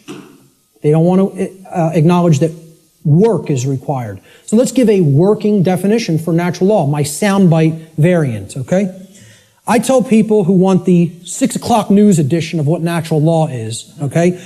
Natural law is universal, non-man-made, binding, and immutable conditions that govern the consequences of behavior, and specifically, at least on this planet, human behavior. I would say in the universe, it governs the behavior of all intelligent beings. Intelligent beings. Okay? Natural law is a body of universal spiritual laws which act as the governing dynamics of consciousness. The governing dynamics of consciousness. That's the working definition. Let's look at the dynamics between discovery and belief. The difference between discovery and belief. Because again, natural law is capable of being discovered, understood, and harmonized with. Now, does that sound like a religion? Religion asks people to believe, accept, and do without question. What this is saying, this exists, you're bound by it. The best you can do is to understand its operation like you would understand gravity, and therefore not just walk toward the edge of a 200-foot cliff that is bottomed by jagged rocks. If you're intelligent and you understand how the law of gravity works, you won't do that behavior. Okay? Just like if you're intelligent and you understand how natural law works, you won't do certain behaviors to create a prison for the entire species, for your entire species. Unfortunately, humanity has not reached that level of consciousness yet. They are not at that level of co-creative intelligence to understand how these laws work and then align their behaviors to them. So natural law has nothing to do with religion. It's not a belief system. It's a science. It is a discoverable operation that is already in effect that we can either understand and align our behavior to or remain ignorant of and suffer as a result of that ignorance because it's already in effect and already has a binding effect upon you and your behaviors and everyone's. So when it comes to belief, and anybody that was trying to propagate a religion wouldn't put this slide up here. When it comes to natural law, it works just like gravity. So the clown that's going to jump over the cliff saying, I don't believe in gravity, what's going to happen? Down he goes. Because belief is irrelevant. Because natural law does not care about you. It does not care about you. It is in effect, no matter what you do, deal with it. And people don't want to hear that. And I recognize this. I recognize I'm not telling anybody anything they want to hear. If I wanted to sell a lot of stuff, if I wanted to be real popular, I'd come up here and I'd tell you exactly what you want to hear, and then I'd be making $50,000 a presentation like Wayne Dyer does. Okay? And that is his fee. I know because I've actually had some people speak to his management. That's what a New Age presenter gets. You know what I ask for? 0. I don't even ask for a stipend because I don't even care about fake money. I care about making real money. Real one eye. The word money is actually one eye. And people don't even have said it 1 billion times in their life and never recognize what they're saying is one eye. And it's the symbol of the one eye, which represents spiritual enlightenment, is plastered all over the $1 bill. Okay? Well, this is the one. See, I tell people, I'm a poor man when it comes to the fake money, but I'm very rich in the real stuff. The real thing, I have tons of. The fake stuff, I don't do so well with, and I don't care. It's not what I'm concerned about. I know it's fake. Okay? So I don't ask for a stipend when I present. I tell whoever's setting up the presentation, pay for my travel and lodging. Hook me up with a dinner or whatever. That's it. I'll come out and speak anywhere. Okay? The point is, if I was trying to appeal to somebody's ego and what they wanted to hear, I would tell you your beliefs are very important. Your beliefs shape, and they do shape your reality. In a negative way, if you don't align yourself with truth and you want to stay attached to a belief system because you prefer it over what's real, okay? So when it comes to natural law, I'm not telling people don't believe in yourself. People will say, there's forms of belief that are good. Yeah, I acknowledge that. I understand that. Believe in yourself. Believe in your own ability to come to this understanding of information like this. But I'm explaining when it comes to a law that is existent in the universe, your belief doesn't matter. It's irrelevant. The universe doesn't care what those parents at that picnic whose child just went over the cliff believed. It doesn't care whether that girl doesn't know how gravity works. It's going to have an effect. You act a certain way, like a computer. Boom, you put this in, here's how you program this, that's what has to come out. Invariably. Invariably. It is nothing personal. Natural law is not a personal force. It is an impersonal force. That every single mystery tradition and occult tradition that has actually wanted to share this knowledge with people has been telling people about and attempting to tell people about since time immemorial. It is an impersonal force. It does not care about you. It does not worry or care in the slightest bit whether you understand it or accept it or not. It is an effect. You are bound by it. The end. And stop crying in your milk over it. That's it. No one wants to hear that. And I'm not so naive that I recognize people don't want to hear that I don't recognize that. I do recognize that. Believe me, I realize the wall I am up against in saying this. I get it fully. Fully. If I wanted to blow smoke up people's rear ends, I'd come up here and I'd say, the universe cares about you and what you believe. And it's going to gauge that, it's going to look at all that, and it's going to tabulate it, and it's going to say, well, what did he believe when he took this action? It's not going to say that. It's going to say, is this what happened? Yes or no? Yes? Here's the result. That's it. Unwaveringly and invariably. The human ego has a hard time with that. There was some popular TV show, I don't even remember what it was. Barb had downloaded it. And she was watching an episode, and it said, humanity's greatest fear is that truth is absolute. And I usually don't bother watching any television, okay? I download a couple of shows to watch them because they're allegories, and I want to pick apart the allegory. But I wasn't even watching this one, but I heard it, and my head snapped around. Whoa, that came through a network television show? How'd that happen? Humanity's greatest fear is that the truth is absolute. The ego has a hard time with the concept of any absolutes. It loves relativism. That's another part of the big trap of where we're at. Relativistic ideas, and especially when it comes to morality.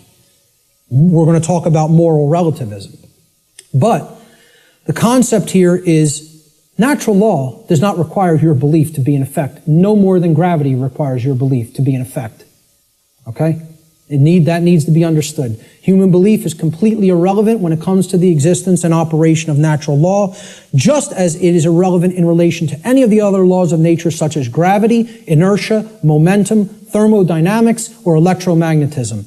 Similar to such other phenomena of nature. The workings of natural law require no belief in order for them to be discovered and known. So what I'm saying is, your belief will not change natural law, but your inquiry into it can lead to an understanding of it. You can develop the knowledge of it if you are willing to open your mind and look at how these laws function and what we're getting as a result of our disharmony with them. The philosopher Soren Kierkegaard said that there are two ways to be fooled. One is to believe what is not true, and the other is to refuse to accept what is true. Okay? So, believing in untrue notions, which is what religion is, all forms of it, all the 5 religions I posted at the beginning of the presentation. Organized cultural religion, money, scientism, politics, and the New Age movement. There's the world religions, folks. People think of religion as only the cultural religions. No, there's 4 other ones. One's called government and authority, okay? Or politics, however you want to name it. The other one is money, finance. There's another religion. One of them is the New Age movement, and one of them is scientism, which I'm not going to refer to as real science because it is not. It is a belief system and a religion. So what Kierkegaard is saying here is you could believe things that aren't true, and that will hold you back. And you can refuse to accept what is true, and that will also hold you back. I say these are the only 2 ways that humanity ever creates self-inflicted suffering for itself. You want to know how suffering is created for the human species? That it doesn't need to experience? We believe what's not true. We refuse to accept what is true. That's why self-inflicted suffering exists in our species. And if we are to become wise, we need to stop doing both of those things, and then we'll stop creating suffering for ourselves. So let's look at consciousness and the human brain. Okay? Because consciousness is an intangible force. Okay? It's something that exists, but you can't really see it. Many people even have a hard time explaining what it is. But there is physiological expressions for consciousness in the physical domain, and the brain is one of them. And of course, people will say, well, don't leave out the heart. Of course, the heart is also very important. Heart has an even bigger electromagnetic field than the brain, and is tied into the physiology in an even more complex way than the brain is. But we need to understand the basic structure of the brain to understand the types of imbalances that go on within it that lead to these debilitating conditions within humanity that continue to create suffering for us. And also, what these belief systems do is they prevent the activation of the heart and the actions, of care and action. Not only do they prevent real knowledge from manifesting within the being, they prevent care, and they create apathy, and they create inaction, laziness, inaction, and cowardice, so that we don't actually act and take action based upon what we've come to know. So let's look at how the brain and consciousness actually work. People will also try to give ridiculously overcomplicated and mystified definitions of what consciousness means. And many people are even scared of the term, okay? We have to demystify these terms and bring them down to real simple English and real simple concepts that the average person can grasp, okay? And stop trying to make it more complicated than it is. Being conscious of something, meaning having consciousness of it, is an ability of the being to recognize patterns. Remember, this is all about pattern recognition. To recognize patterns and meaning with respect to events that are taking place or have taken place, okay, both within oneself, okay, in the inner realm, in the lesser realm, the realm of the individuated consciousness, and in the realm in which the self exists and operates, the macrocosm. So let's break it down, right? Ability of a being to recognize patterns and meaning with respect to events taking place within oneself, the microcosm, and in the macrocosmic world, the world at large. And the events taking place is the truth. So it's our ability to accurately perceive truth of what has happened and what is happening. That's consciousness. That's consciousness. And it's made way overly complicated by people. It's mostly made overly complicated in the New Age movement, again, which I can't stress enough how big of a deception it is. For people, really have to go and check out my work on the New Age deception. Okay? It's on my website. It's in the video section, and it's in the podcast section. And it's a 7-hour presentation. But I'm telling you, it will be as worthwhile for you to check out as this seminar. So, that's what consciousness is. Now, how does consciousness express? There's a difference between what it is and how it expresses in our life. Consciousness expresses. I ask people, just tell me, what are the ways you could ever make yourself known to any other being? How can any other being come to know who you are in this incarnation, in this physical manifestation? How could they possibly come to know you? How could you manifest yourself or make yourself known to them? And there's only 3 ways: thoughts, emotions, and actions. Okay? And I would say speech falls into the line of the combination of thoughts and emotions. And speech is also a form of action. I'm using force to, make the air flow over my vocal cords to make sounds come out so that you can hear what the concepts I'm trying to express. So it is a form of action. And it derives from what we have thought up to this point and the emotions that we have, and we could express it through speech. So thought, emotion, and action. Thought you have to look at as the creative force that is the expression for consciousness within the individual. Okay? So it's a neutral force. You don't look at your thoughts as masculine or feminine, do you? But you do look at them as creative forces. In order for anything to manifest in the physical domain, it had to first exist as a thought. This computer, somebody had to envision all the parts, how it works, how it's put together. Okay? This camera equipment, the clothes you're wearing, the seats, everything that exists had to first exist in the realm of thought. Had to. By law. Then it comes into physical manifestation through action.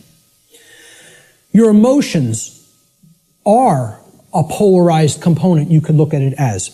It is a feminine aspect of consciousness.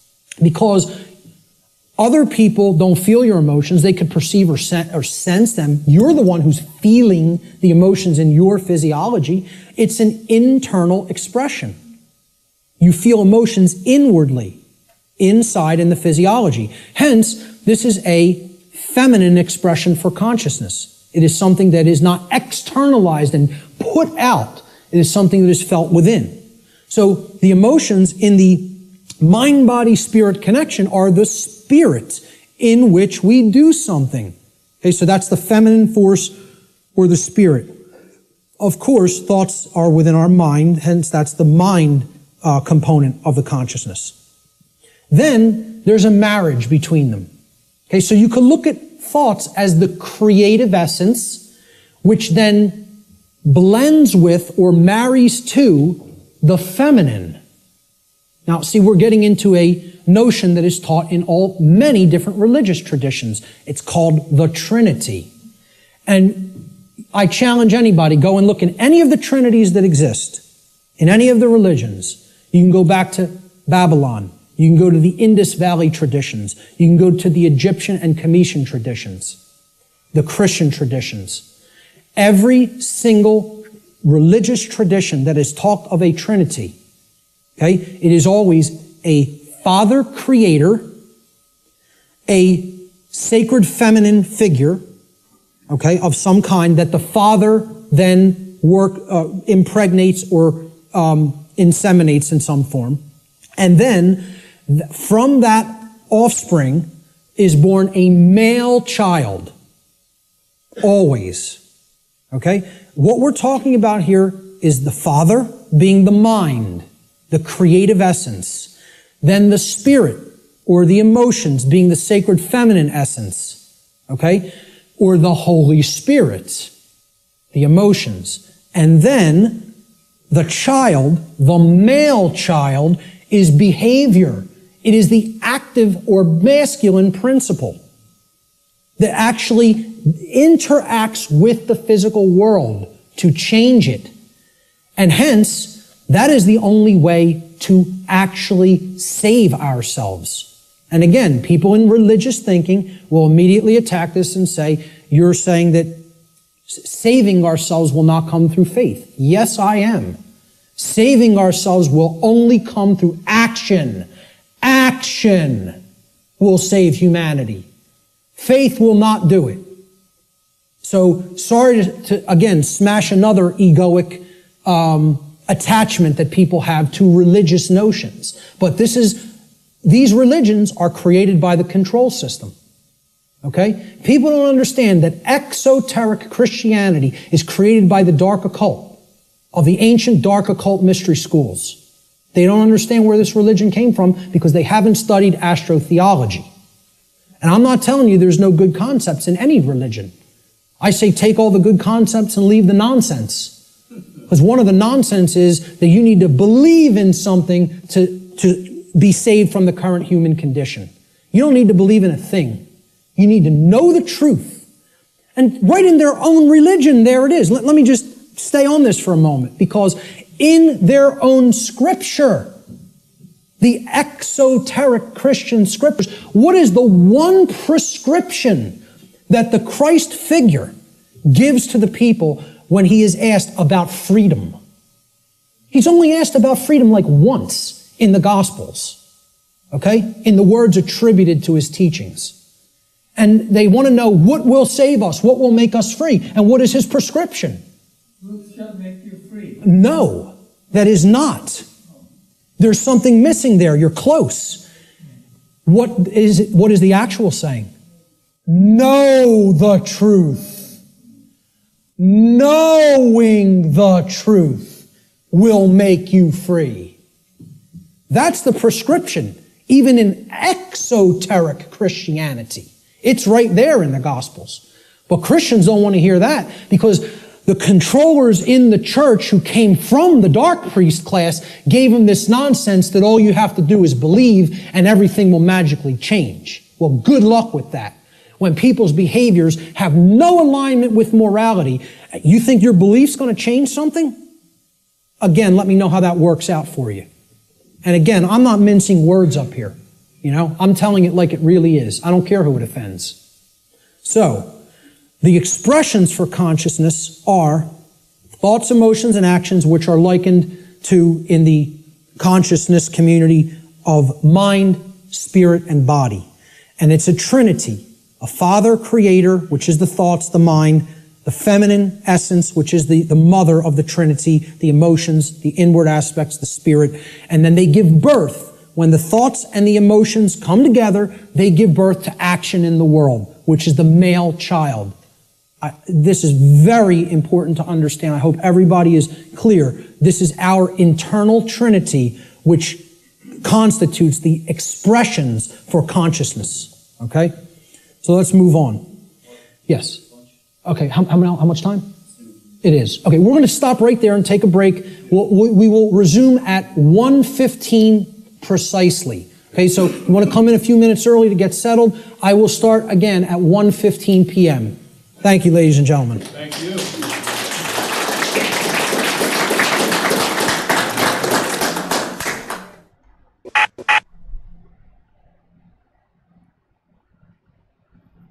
All right. Hope you enjoyed that. And for those of you who didn't, well, you're not going to enjoy this next. Because what I'm looking for are fighters. People who are going to fight alongside me. Because they are free. And people who are slaves do not fight. So, I'm going to tell you now, you're not going to like it. Because I've been doing this for over a year now. And I realized that you are my slaves. And what I mean by that is I'm always watching, I'm always listening, and you will notice that you are hidden on this channel. And the reason why is because you are my slave. You have no power. And you and I am sorry for you, not for me. You are not brave. You have no courage. You are not acting. Like he said, it's one thing to feel enough to know. Because once you get to that point, you have all this knowledge. If you don't want to use that knowledge, you know, that's being ignorant. Or maybe I should say succinct. But when you know that knowledge and you wish to ignore it, that's ignorance. But then you have to act. Because knowing is one thing, acting is another. And I see a lot of people with a lot of knowledge, but not a lot of acting. I mean, maybe acting in some sort, but action. They are not committing action. They are not fighting. So, my slaves, if you want to appear on my channel, if you want to talk with me and others, you are talking to other free people. And if you want to get to that point, you're going to have to get out of your slavery. Isn't that something? You don't think I'm your master? Then prove it. Fight for it. If you don't care, then you don't care. That's ignorance. But if you do care, and you do know what I want, and you know what I want, and you do act, and I want to see others fighting. If I don't see you fighting, then I know you are hiding. So, there will be some people that you see from now on, they will appear in live chat. The ones who don't, they're just my slaves, and they have no freedom. And if they continue to not want any freedom, then so be it. That's on them. So, free speech, you do not have free speech, not on my platform, because you are my slaves. I am not a slave, and that's why I can always appear. I can always make videos. I can always live stream. I have the power. I have my laws attributed to me. I am sovereign. And people don't realize that the reason why that is because I act on it. I utilize it. I don't take it for granted, saying, oh, I have this freedom, but I'll only take it when I need it. That, I'm sorry to say, is you are being a slave. Therefore, slaves, have fun talking amongst yourselves. I would be talking to free men and women. And if you want to be free, then you're going to have to show yourselves. You're going to have to be brave. You're going to be courageous, because that's what it takes. That's why I want fighting on my side. People that I see fighting. And look, I don't have to create this stuff for you. I don't. I create it for those who want to be fighters. And that's what I'm looking for. Because I don't have a lot of viewers. I don't have a lot of followers. I have a lot of slaves. I have a few equals. And people who will fight to be as equal as me, and I will notice it. And there are those who are fighting the fight for me to be free, and I will be fighting to fight for them to be free. So it is an interesting dynamic. And let's see. Oh yeah, I gotta send something here. Again, you don't have to watch me. You're a slave to wanting to watch me and to be noticed and to have people prove to people that you exist, but well, you don't exist. In my world, you are just my slave. And yeah, you can keep fighting it and still be my slave. But you'll waste a lot of time. Let's see. My Twitter handle.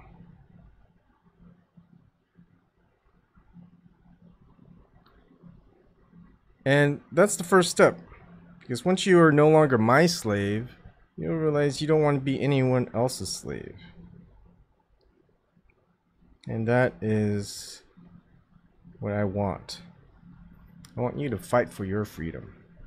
I want you to fight to not be my slave. I want you to fight to be sovereign and to realize that you are sovereign. And that is part 1 of 3 by Mark. And I don't know if I say it right. Passio. Yeah.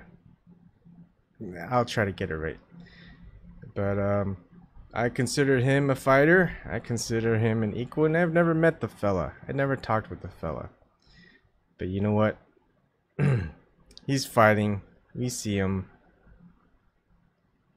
I go through a lot of things. I went through a lot of things. I went through hundreds of hours, probably thousands of hours. Of course, you can see the data, you can see the timeline. And you'll notice the changes that I've made. And the changes that I make are easy. Because I find something, I know it to be worthwhile, and then I make changes, I act on them. If I didn't act on them, I'd be doing the same thing, showing the same things. Pretty much I'd be exactly the same as I was a year and a month, a year and 2 months ago, however long I've been doing this. Be working with the same people, I'd be talking about the same problems. Oh, how this is. Oh, it sucks being a slave. Oh wait, I'm a slave? No, I can't be, I'm free. No, you are a slave. First, you're my slave.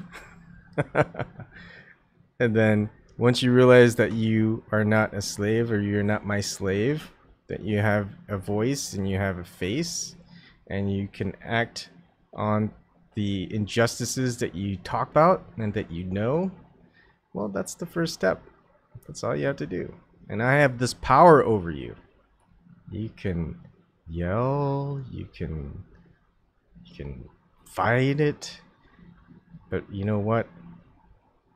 I'm still your master at the end. Until you prove to me that you are not a slave, that you are not my slave, then you shall be my equal. Isn't that really weird? Don't you just feel powerless and angry? Yet, it's not me. It's not me. I'm just your master. That's all it is. You don't have to be angry. Just know it to be true. And that is what freedom is.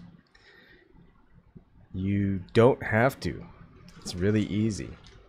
You're like, hey, this guy's taking away my freedom of speech. You don't have freedom of speech. You're a slave. I have freedom of speech because I am not a slave. That's how it works. That's what you need to know. That's why instead of watching hundreds of millions of people watching a few hundred or 1,000, heck, maybe I doubt there's even 1 million content creators out here, or out there, out everywhere, that there's only a few, because they don't have the free speech, because they are slaves. So free speech only applies to the free. Don't you get that yet? So that's part 1 of 3. Tomorrow there will be part 2 of 3, and you'll probably see a lot less chatter, huh? I mean, I only get like 11 live stream viewers on my YouTube channel, and then let's see. Whoa, is that right? 11 or 17, I can't tell. Live stream viewers on DLive. And that's fine. I would rather have 1 or 2 fighters talking with me and discussing on how we fight and acting on the injustices, the corruption that's going on, than me having hundreds of thousands, if not millions of viewers who just pretty much perch me up on top of this pedestal, because that just makes me a grand master. I am just a free person. You are listening to a free person that owns slaves. Yes, I own slaves, because these slaves of mine have no power. And until you realize that you have power, you're not going to fight with me, because you're just going to die on the battlefield. Alright, that's it. I'll see you guys tomorrow.